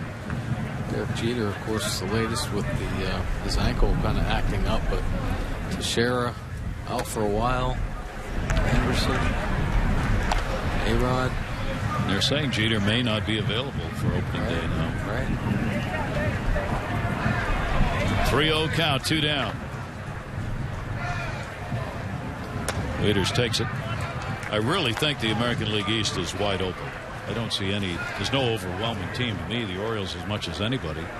I mean, clearly Tampa Bay's got great pitching, great starting, and Toronto's got all those stars that they've put together. See how that works. And he walked him. But I think the American League East is really up for grabs, and that a good start by any of the teams in the East would really matter this year. Yeah, great. The Orioles would love to be that team that gets off to that good start. Oman surrenders the walk. Wieters on, 2 down. Hardy gets the at bat, 2 RBI double. He picked up in the 4th inning, 1 for 2 in the ball game.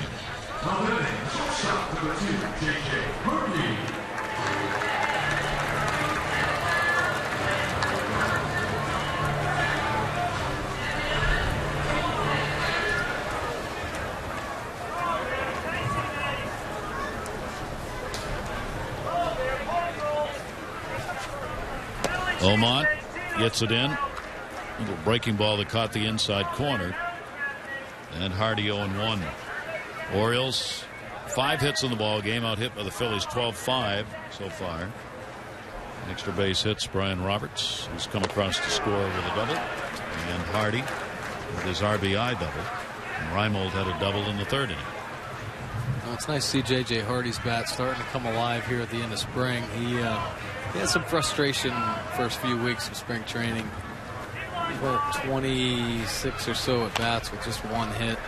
And you could see he was kind of pressing a little bit, wanting something to click in his mind with his swing.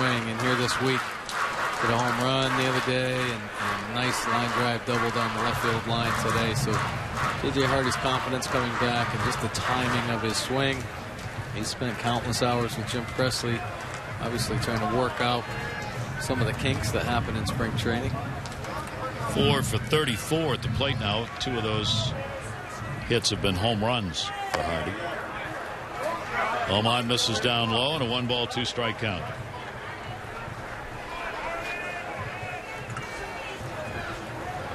JJ has been putting the ball in play in these at-bats, so he's getting the wood on the ball. He could pitch inside. They want to check on a strike, and the home plate umpire says no. And the count goes 2 balls, 2 strikes.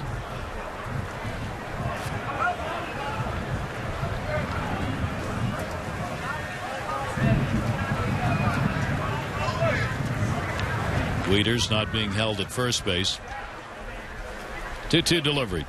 And that'll go to the backstop. Wieters will move up. Tipped off the glove of LaRue. And another pass ball. That's what Mike was talking about. Probably LaRue has never caught Oman before, and if he has, probably only been once. So he's having a hard time catching up with those sweeping pitches. They're coming off his glove. And Oman's very erratic right now. And everything's all over the place. So it would be hard for any catcher. Jammed him. Center field. Ciarte is there to put it away, and that will do it in the inning. The Orioles will pick up another run. Roberts crossing up for a leadoff double. 10-3 Phillies.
Darren O'Day will come on for Adam Russell, who worked an inning and 2/3. Russell had a walk and a strikeout. Darren O'Day, what a workhorse he was for the Orioles bullpen last year, 69 games, 7 wins coming out of the pen, that real low earned run average, and a great strikeout ratio, holding his opponents to a 202 average. Look at that. Lefties just 207, righties 200. Incredible year for Darren O'Day, and that's why the Orioles locked him up for a couple extra years here. Integral part of the bullpen for the Baltimore Orioles. Great man in the middle of a ball game. And he will work here for the 6th time this spring. O'Day has appeared in 5 ball games, 6 innings, given up 2 runs on 6 hits with a couple of walks and 7 strikeouts. Longest outing, his last outing against Toronto on the 20th. He went 2 innings, had a walk and 4 strikeouts against the Blue Jays. Chris Dickerson has come on to play in center field. Adam Jones is out. And at the plate, John Mayberry Jr. He has singled in a run, struck out, and popped out. Bottom third of the order up against O'Day. Orioles keeping their starters in the ball game for the most part, except for Adam Jones.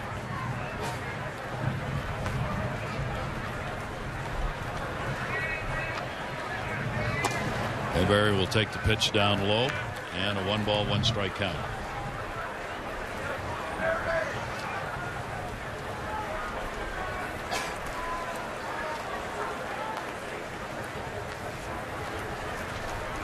Outfield shaded to right. 1-1 delivery. Tied him up. Off-speed pitch. And had the front leg wiggle going on. That sidearm slider from Darren O'Day. We've become so familiar with all of his pitches. Has a nice little 2-seam fastball that he can sink. That little slider out of the same arm slot, and then that incredible upshoot fastball that he works at the top of the zone. 1-2 delivery to short. Hardy's there. Mayberry is retired.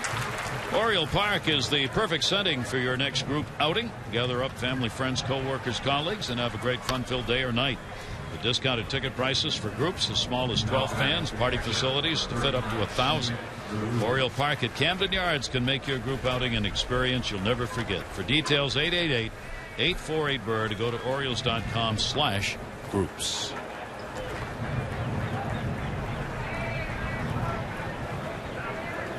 LaRue, the catcher, a single, 2 walks. Goes after that first pitch over near the stands. And that will be a foul ball. Starting catcher for the Phillies will be Eric Kratz when the season starts. Stephen LaRue, who played Double-A ball last year, a non-roster invitee for the Phillies to spring training.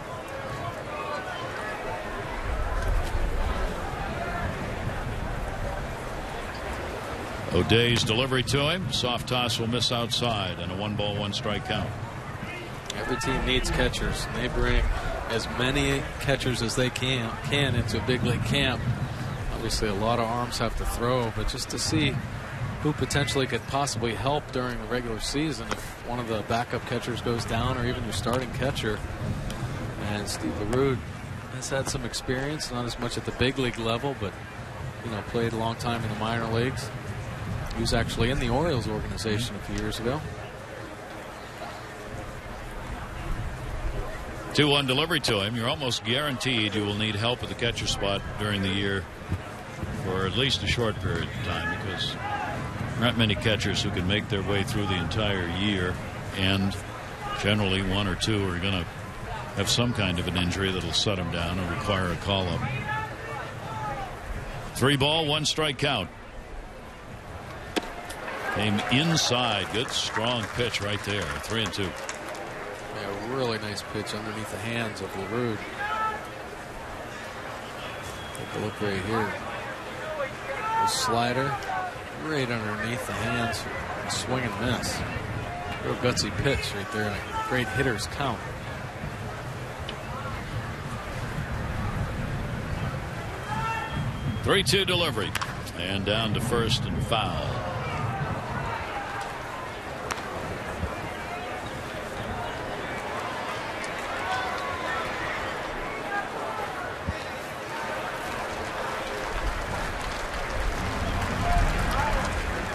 Count stays at 3-2. Had overcast skies most of the day, and that's a good thing today. It would be a whole lot hotter than the 79 degrees if that sun had been out. 3-2 pitch came back at him, and again foul back, and the count will stay at 3-2.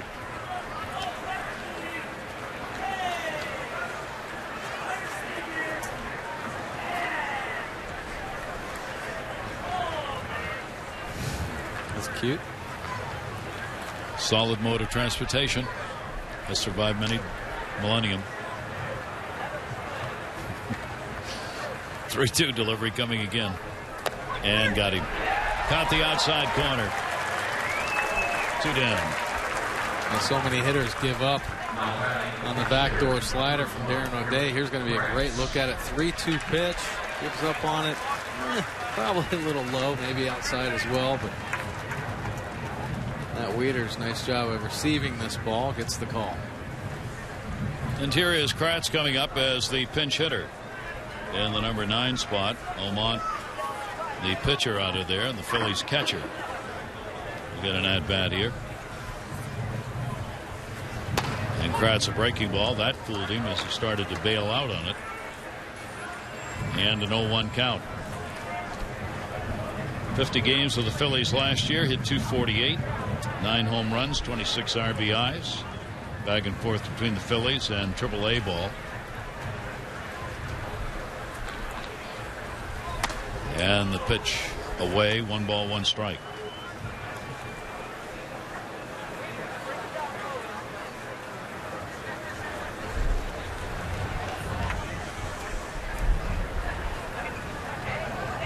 Kratz will start. Carlos Ruiz, their regular starting catcher, suspended using performance-enhancing drugs, will miss the first 25 games.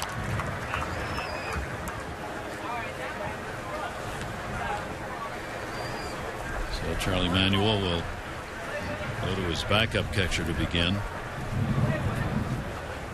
Ruiz will just have to work through the first 25, trying to stay in shape without game conditions. 1-2 delivery, had to reach for it, one-handed to short, and Hardy can't come up with it. That one didn't have enough life on it. Well, it did right at the end. I know he didn't hit it very hard, but it looked like that last hop kicked up. Got JJ in the belly. Watch this all shoot up. Oh, kicks up a little bit. Typically, JJ Hardy able to find the handle on all the ground balls. This one just off the fingertips. Unable to make the play. So an error will be charged, putting the runner on at first, extending the inning to the top of the order. Ender Inciarte will get his first at bat, and he's going to get a base hit into left field. Center fielder came on for Revere. Sees just one pitch here and picks himself up a base hit.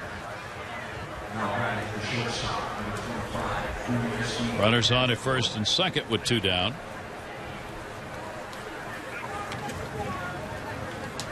This is Yuniesky Betancourt. This will be his first at bat. See the numbers put up by Betancourt last season, and just tearing it up here this spring for the Phillies. Betancourt hitting at .435, 11 RBIs, 3 doubles. And O'Day's pitch taken inside for a ball. 7th inning here in Sarasota. Phillies had the big start. A couple of home runs in the first inning. Big 3rd and 4th innings. They've had 4 home runs in the ball game. Up in the air to left field. There's the wind again. McClough just looking back, and goodbye home run, wind or no wind. That ball's out. So Betancourt continues his amazing spring. The Phillies have 5 home runs in the ball game and a 13-3 lead. And he hit that ball well. He didn't need that wind, like you said.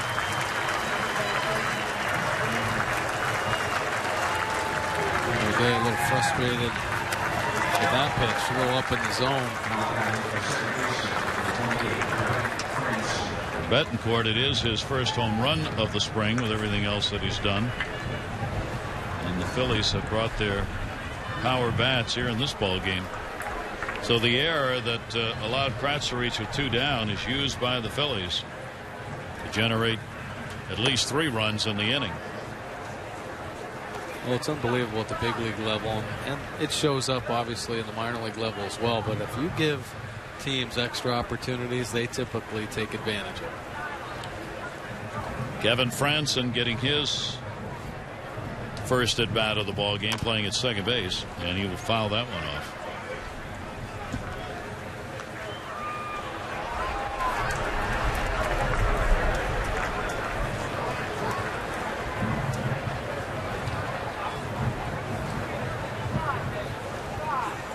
One ball, 1 strike, base is empty.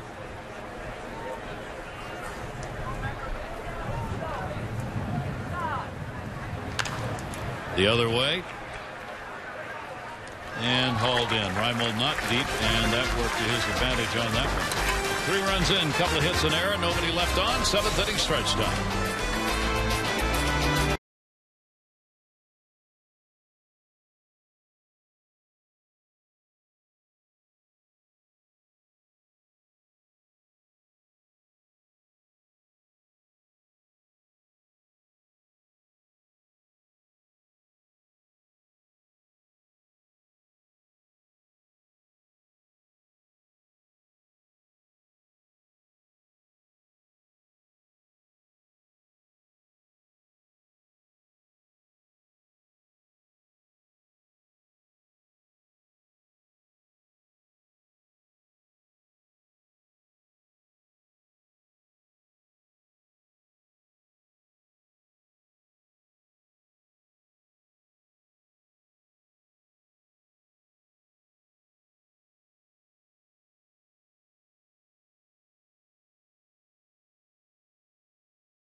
And we welcome you back. 7th inning stretch time here in Sarasota. Phillies have the 13-3 lead. Adam Jones made the start for the Orioles in center, out of the ball game now, but Adam taking time to join us here, which we appreciate. You survived the World Baseball Classic. I'm here in one. I'm back in one piece. You have a good time? I had a great time. I mean, it was a lot in a short span, but I mean, I wouldn't trade it for the world.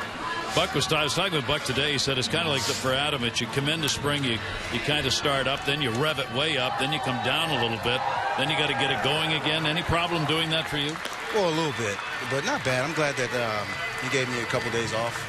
I mean, my ears were ringing Monday, Tuesday, and Wednesday, and today my body actually finally feels back to normal. And just we got 10 days before opening day, and we turn it on.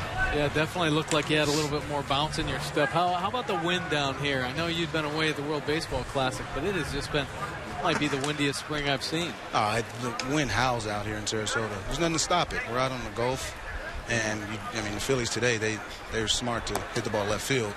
We just didn't yet to get some stuff up in that jet stream. Antonio Bastardo's on the mound. There you see the numbers from last season. He'll be working out of the bullpen for this team. Nolan Reimold will foul that one back. So what's your sense now? I mean, you're just getting back to the ball club, but you were here early on of how the spring's going for the Ozone.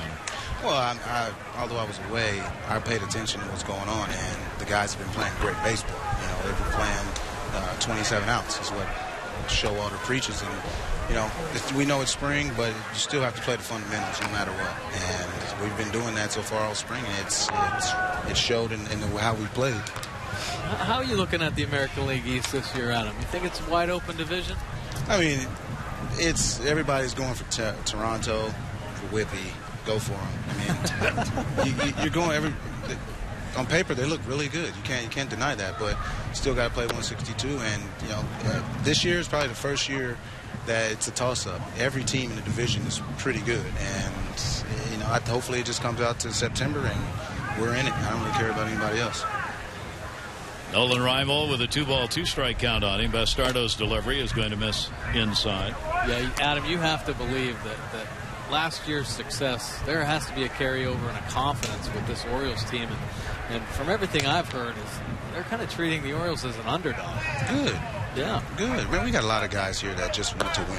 Doesn't matter how. We're a bunch of selfless individuals, and at the end of the day, we all have a common goal, and that's high-fiving Showalter and after the game. And it doesn't matter who gets that hit or who gets the big strikeout. We all want the ball, and we all just want success. Adam, any personal goals for you this season? Me, get better. I'm still young enough to where I have a lot to improve on, and I'm taking the time down here since I got back to just catch my breath, but then get back onto the basics. Get back, get the foot down, get the head of the barrel in front of that plate, and hit the ball hard. Looks good so far. I mean, you've shown consistent improvement your whole career, and it's going to be pretty tough to actually keep those numbers going, man. But you got to. It's what this game's about. It's about improving, and I'm lying and say, I don't want to improve. Who wouldn't want to improve? But I've started to understand the actual value of team, and anything I can do at any given time to help this team win. If it's a bunt to get him over, if it's anything, hopefully I'm gonna be able to do it. And Ciarte just dropped it. Throw to second will not be in time. Manny Machado's fly ball, obviously very catchable, and he had it in the glove, and then it just fell out. And we'll take a look. Great job actually covering some ground to get there, but it looks like his glove covers his eyes, loses sight like the last foot or so, and just clanks it on the end. So the error will be charged to the center fielder.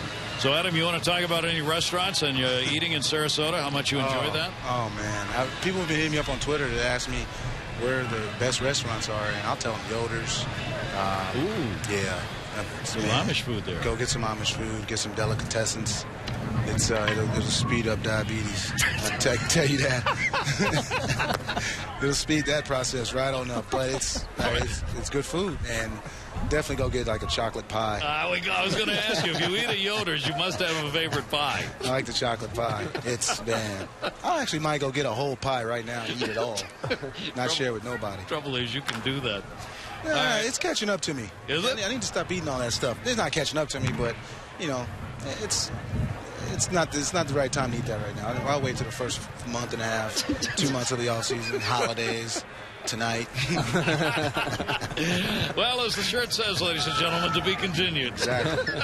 Adam, thanks a million. We look forward to the season for you and appreciate you taking the time. Anytime. And Gary, I need a haircut. So. Yeah, well, I'll bring the scissors down after the game. You'll never look the same again. Thank you. Adam Jones starting in center out of the ball game. Oh, love him, man. What a story Adam Jones is. He's such a team leader now.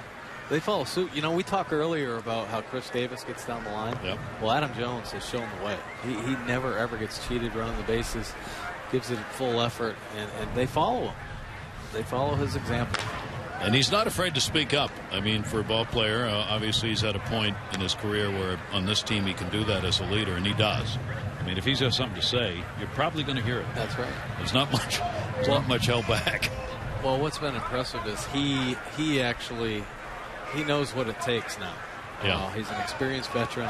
He knows how to play the game hard and the right way, and he's holding his teammates accountable for that. Steve Pearce at the plate, runner on at second base. Pearce will take the slider cutter inside. He has lined out and flied out. On at second, Manny Machado reaching on the error. So Steve Pearce gets an RBI chance here against Bastardo. Bastardo on for Omont, who worked an inning in the third, a run, a hit, a strikeout, and a walk. That ball reached to left field. Caught. Throw to second. Ooh. Bad base running miscue right there by Manny Machado. He will be doubled up on the Pierce fly ball to left field. Mayberry the easy play.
One of the most impressive seasons by an Oriole last year had to be by Pedro Strop.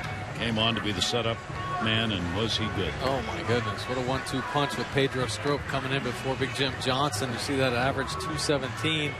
And he dealt for most of the year. Right-handed hitter, just 184. He has a power fastball with a hard slider. And he was one of the best in the game. And at the end, he kind of got out of sync a little bit. But what a great year by Pedro Strop. And he's looking to do the same this year. He was a leader on the Dominican Republic team that ran the table in the World Baseball Classic, and he was a major part of it. Championship game against Puerto Rico. He worked an inning, had 2 strikeouts in that ball game, and he was their setup man. And the Dominican Republic went on to win it against Puerto Rico in the final game in San Francisco. And Strop had a great World Baseball Classic. Here's Lance Nix, his first at bat. That'll be outside for a ball. Both teams now making. Trevon Robinson has come on to play in left field. Brady has come on to play in right field. And Connor Jackson will be at first. Buck Britton is on for Roberts at second. Ryan Flaherty will play at short. Most of the starters out of there. Nix fouls that one back. He's doing the catching, and Kanzler's come on to play at third base, so Machado's out of there. So that pretty much does it. That's a whole new 9. Yeah. Boy, and every guy out there has really opened Buck Showalter's eyes to their abilities. Some of the guys understanding too when they came and signed on with the Baltimore Orioles that they hadn't made many moves, so not many roster spots open. Take a look at this pitch from Pedro Strop. Look at the late life on that pitch. That moves about a foot off the plate to lose that swing and miss for strike 3. Nix goes down, a strikeout victim. One away in the 8th inning. Here is Pete Orr, his first at bat. Came on for Michael Young. Down the line, and that'll be a foul ball.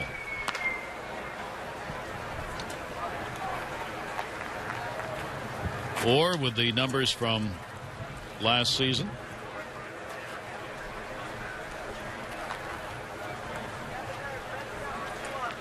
Stepping out on Pedro Strop, and a lot of hitters may have to do that this year if they watch Pedro Strop pitch, because both at the end of last season and also into the World Baseball Classic, he was really working fast. Yeah, he quick pitches too. He also goes to that stretch in which he does not stop. Yeah. See, there he stops, but we've seen him use that non-stop delivery out of the stretch, which really fools hitters. 2 strikeouts here. Another great pitch right there from Pedro Strop. Russian fastballs up to 96 miles an hour. Watch the bottom drop out of this changeup. Whoop. That is a beautiful pitch. Right at, looks like it's going to be a fastball. Right at the end, drops another 6 or 8 inches. He's in midseason form. He is. I'm talking about the pitcher. He's in midseason form too. 2 away, nobody on. Freddie Galvis at the plate. Galvis out of Venezuela, 23 years old. Last season with the Phillies, 58 games, and he hit .236. That'll go to left field. The wind is not going to push that one out, though. Trevon Robinson there to handle it, and a 1-2-3 inning for Pedro Strop. We'll go to the bottom of the 8th here in Sarasota with the Phillies on top.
.com at bat for your iPhone, iPad, or Android. Get spring training scores, stats, highlights, live audio, and more. Text at bat 31826. Go to Orioles.com for details. Another new member of the Philadelphia Phillies team, Mike Adams, on to do the pitching. Yeah, Mike Adams in the spot here. 61 games last year with a nice 5-3 record. Pretty low earned run average, 3.27. So another strong right-handed arm out of the bullpen. Look at that, 45 strikeouts, just 17 walks. So good arm, some late life, and command of that pitch, or his pitches. Adams, they hope, is going to be the setup man for Papelbon. He is 34 years old with Texas, 5-3, a 3.27 ERA in those 61 games. Signed a 2-year deal, club option for the 3rd year. Got a big $12 million contract for the 2-year period. And the first pitch, Connor Jackson pops it up outside of first base. And handled by Nix for the out. Well, one away as Jackson is retired. Manny Machado joining us. Manny, how you doing? How's the spring going? It's going great. How about you? How about you guys? We're hanging in there. Good. Are you getting in your work? Now you got a full spring to work at third base. Make a difference for you for the coming year? Oh, definitely. You know, I prepare myself the right way going into the season, and you know, get all these good work and good work methods, and take it into the season. Well, Bobby Dickerson's been spending a lot of time with you, and of course, you know Bobby through the minor leagues. Must be easier for you then to just transition up here with your infield coordinator, now big league third base coach. Definitely makes it much easier. You know, I worked with Bobby. Bobby was the one that got me practicing at third base last year, so just makes it that easier this year that he's a third base coach, and you know, I'm gonna have him throughout the whole season, and he's gonna be there helping me out throughout the whole year. Tell us firsthand here how you did that last year. You snuck all that time in the minors, working at third base without a lot of people hearing about it until you got called up. How'd you do that? What was the process of doing that? It was hot days. It was they had me going in at 12 o'clock into Bowie in the summer, so it was blazing hot, and I go out there, just me, Bobby, and Polly Jonathan would go out there too, you know, just to help me out. And you know, we just kept doing that for about 2 weeks, and you know, everything just paid off at the end. Did they ask you if you felt ready? I mean, or did you just do that and then they brought you up? Well, they just brought me up. They didn't even ask me if I was ready or, you know, ask me how I felt about the position. You know, they just threw me out there. Good for you. Well, it was perfect. We showed a little graph a little bit earlier in the game about how much improved the defense was when you slid over to third base and Mark Reynolds ended up going to first. And, I'm sure you felt that. No, it felt great. You know, I think I did pretty good last year compared to how I thought I was going to do. You know, and then Mark over there, he played a phenomenal first base. And, you know, CD this spring has been playing great at first. You know, he's been working with Bobby D as well. You know, I think this year we're going to have a better infield. You know, we got Roberts back. He's healthy. And, you know, JJ coming back with, you know, finally he got the gold glove last year. So, you know, we're going to have a pretty good, solid defense this year. That ball's going to be spanked into left field for a base hit. Jason Pretty will make the turn and stay.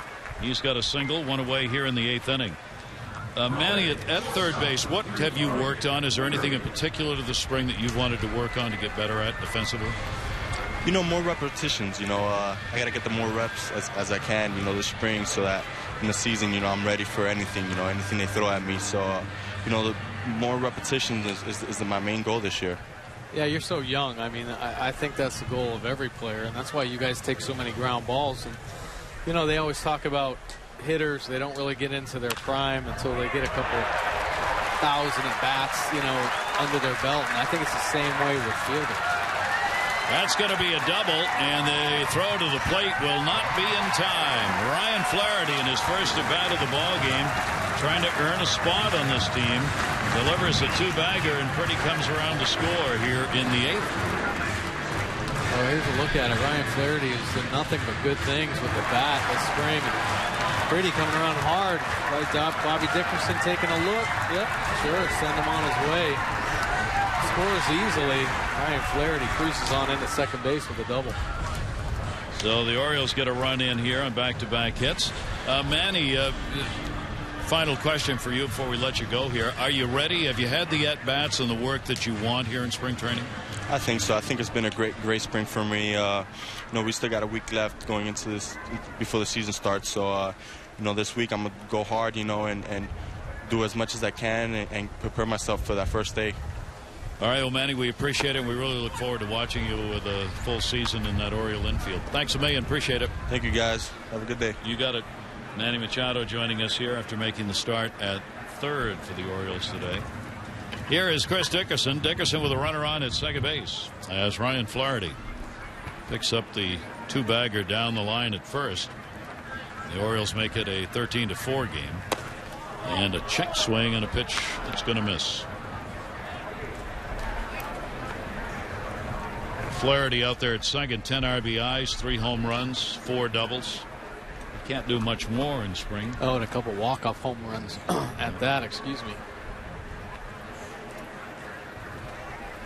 1 ball, 1 strike count, and Chris Dickerson. And he'll swing through the off-speed delivery, 1-2. Does Flaherty make the ball club? I say yes. I think what he did last year certainly made him the front-running candidate. You talked about versatility, and so many of the players that have come to camp have versatility, but he can play the outfield. He can play every infield position. Bucks played him at short, and that was a question mark last year. If he could handle shortstop, can he make those throws from the hole? And he has passed every test defensively for Buck Showalter and offensively as well. So Ryan Flaherty hoping to be there again with the Orioles, that opener in Tampa Bay. Dickerson holds the count at a ball and 2 strikes.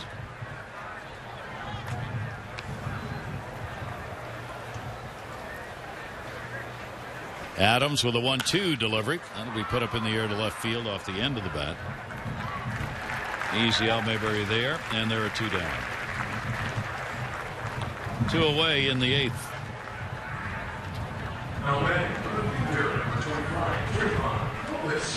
Trevon Robinson will get his first at bat.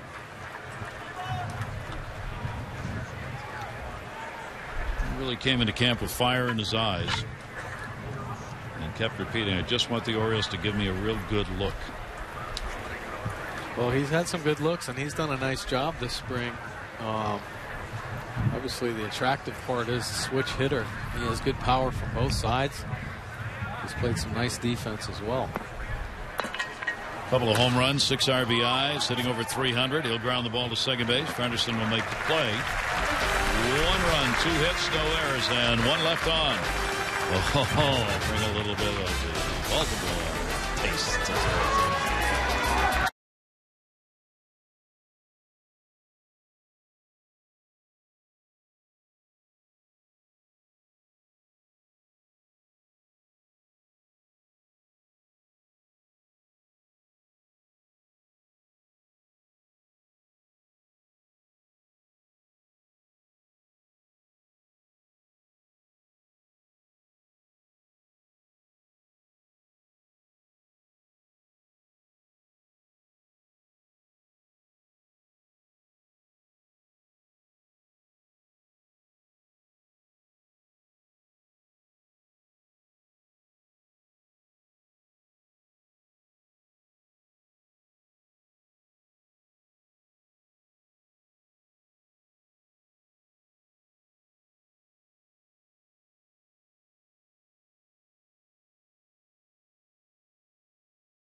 For the Oriole pitcher out of the bullpen, Rob Delaney. Yeah, great opportunity for Rob Delaney. Get a look at by pitching coach Rick Adair, and of course Buck Showalter here. He's in 44 games. Great numbers, 3 wins, 1 loss, with a really low 2.29 earned run average and a great strikeout to walk ratio, 46 strikeouts, only 18 walks.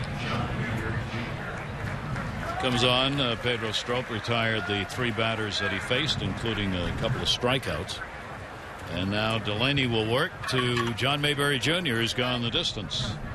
In left field, picked up an RBI base hit back in the 3rd inning. He's 1 for 4 in the ballgame.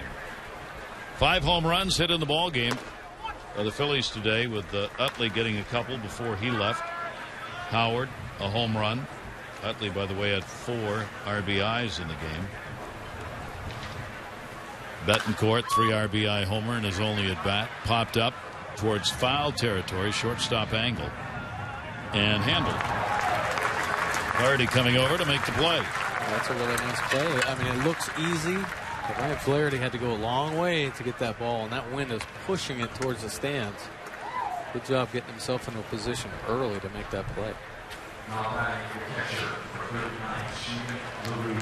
Stephen LaRue, the catcher, also has gone the distance. Couple of walks, base hit, call out on strikes. Wei and Chen, the Orioles starter, 7 runs, 8 hits, 3 1/3, touched up for those early home runs. Jim Johnson came on, 3 runs, 3 hits in an inning. Adam Russell, an inning and 2/3 a walk. Aaron O'Day worked an inning, couple of hits, a strikeout, and Strop with a 1-2-3. And now Delaney on to pitch for the Orioles. Aaron Cook had a good start for the Phillies, 2 runs, 4 hits, 4 2/3, no walks and a strikeout. Rude will take the pitch outside. 1 ball, 1 strike count.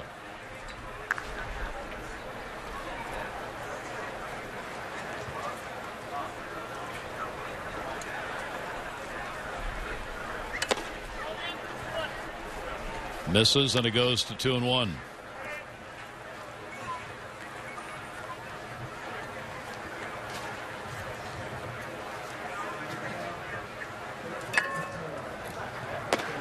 And the 2-1's away. 3 ball, 1 strike count from Delaney.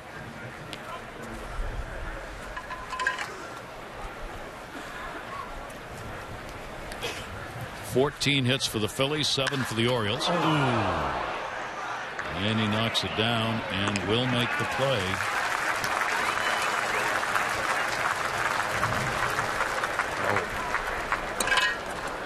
Well, he's shaking it off pretty well, but this is a bullet by Steve LaRue right back at Delaney. Whew. That catches him, looks like maybe up on the right arm. And a really nice play to keep his composure right there. Settles down and throws a bullet over to first base. Pretty impressive. You see Buck Showalter looking on. That's how you get a manager's attention. Handling yourself that way. And obviously he's concerned about his health, but that's a really nice play. Humberto Quintero, catcher, getting his first at bat. 2 down, nobody on here in the 9th inning, and Delaney stays on after that hard line drive back to the mound. That'll be foul back, and quickly a 2-strike count.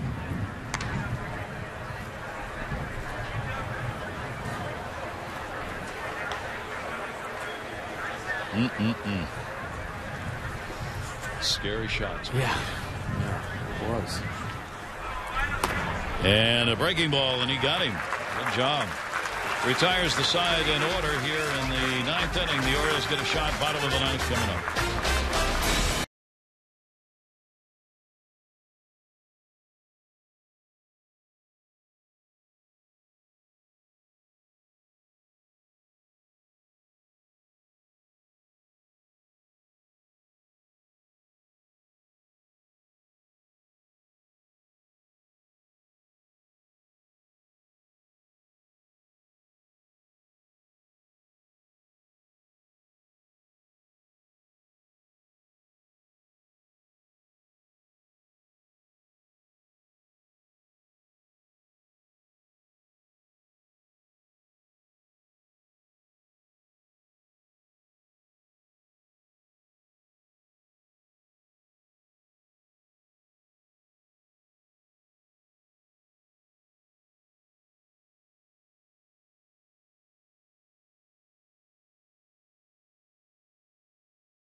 4 ball game. The Phillies jumped out to the early lead in this spring training game, and they have not looked back, sending a lot of batters up against the Oriole pitchers here in this game. 8,119 the attendance. Another big house on hand here at Ed Smith Stadium in Sarasota. Another real good crowd. A great day to be out watching the ball game. There's J.C. Ramirez. Yeah, last season in the minor. Take a look at his numbers. Minors, 45 games, 4.01 earned run average, 52 strikeouts, 31 walks. Until he's a power pitcher. He's a big-bodied kid. Looks like he's got a live arm. Ramirez will work here to finish it up for the Phillies. Orioles today getting a couple of RBIs from Hardy with a double. Flaherty had an RBI double, and they scored a run on a wild pitch. Ramirez out of Nicaragua, 24-year-old. This will be his 8th professional season, as so often happens. The kids who start out of Nicaragua, Venezuela, the Dominican are often just that, kids. They'll sign 16, 17 years old and they're playing pro ball somewhere. Russ Kanzler will get his first at bat.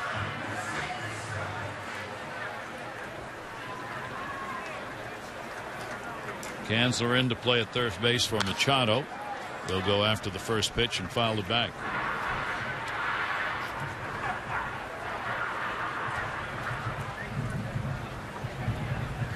Russ Kanzler, a nice pickup by the Orioles. He very versatile player. He's had some big league experience. Great character guy. Plays the game hard, plays it right every time he goes out there. Very positive. And if he doesn't make the big league club, he's certainly going to help the Norfolk team and probably be one of the first guys on the list if needed. Come up and help Buck Showalter and the O's. 1 ball, 1 strike delivery to him. That'll be fouled back. This spring, Kanzler hitting at .258. A couple of RBIs. 8 hits, all singles for him.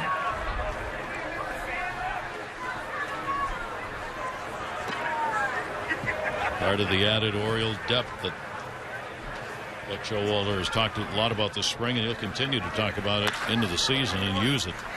They go to second base. Anderson is there, makes the play, 1 down.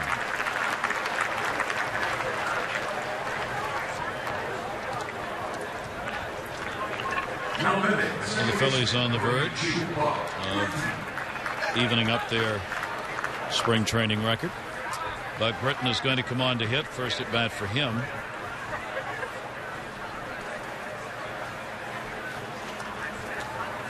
Zach's brother, Zach being sent down today to AAA.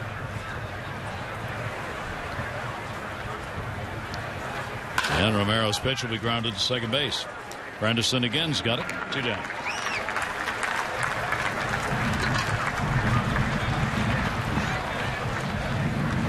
Two away, bases empty. Bottom half of the 9th inning. And the Orioles, 1 out left. Big day for the Philly bats. 13-14-1 for them. 4-7-2 for the Orioles. And Chris Robinson comes to the plate. Robinson has had 10 at bats. Picked up 3 hits.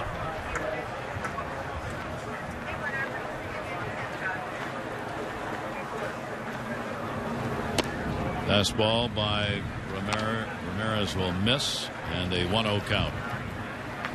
Philly pitchers have gotten it done today.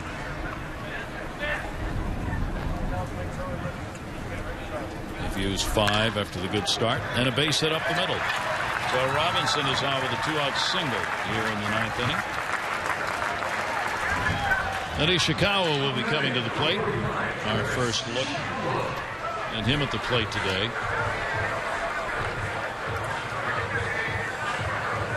Ishikawa hitting in the 9 spot with 2 down and 1 on.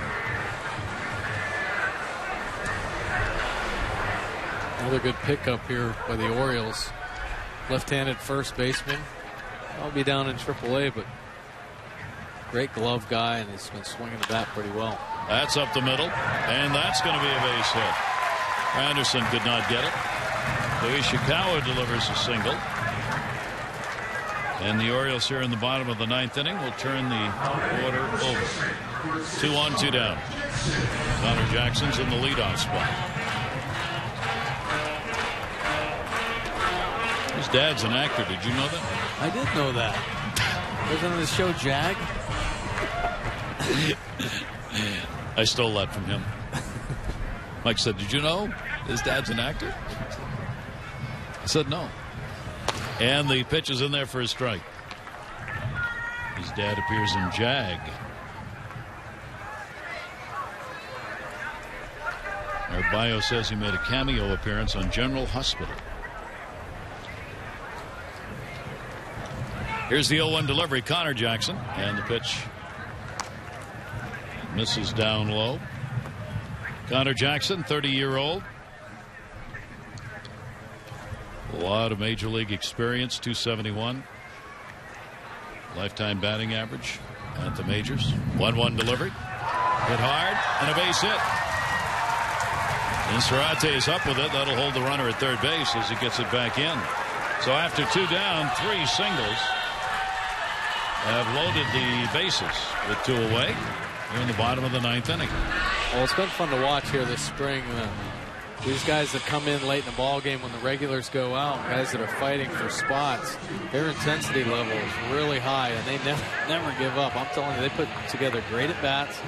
Connor Jackson again, Ishikawa with a base hit. There you go, Jason Creedy, sweet swing from the left side. Already has 1 single.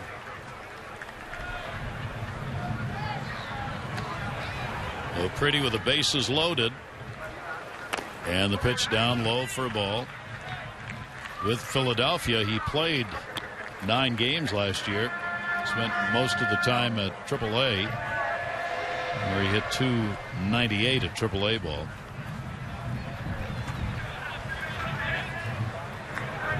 Pretty with the sacks full. The Orioles now double digits in hits. They've got 10 on the board. Sinker away. 1 ball, 1 strike count.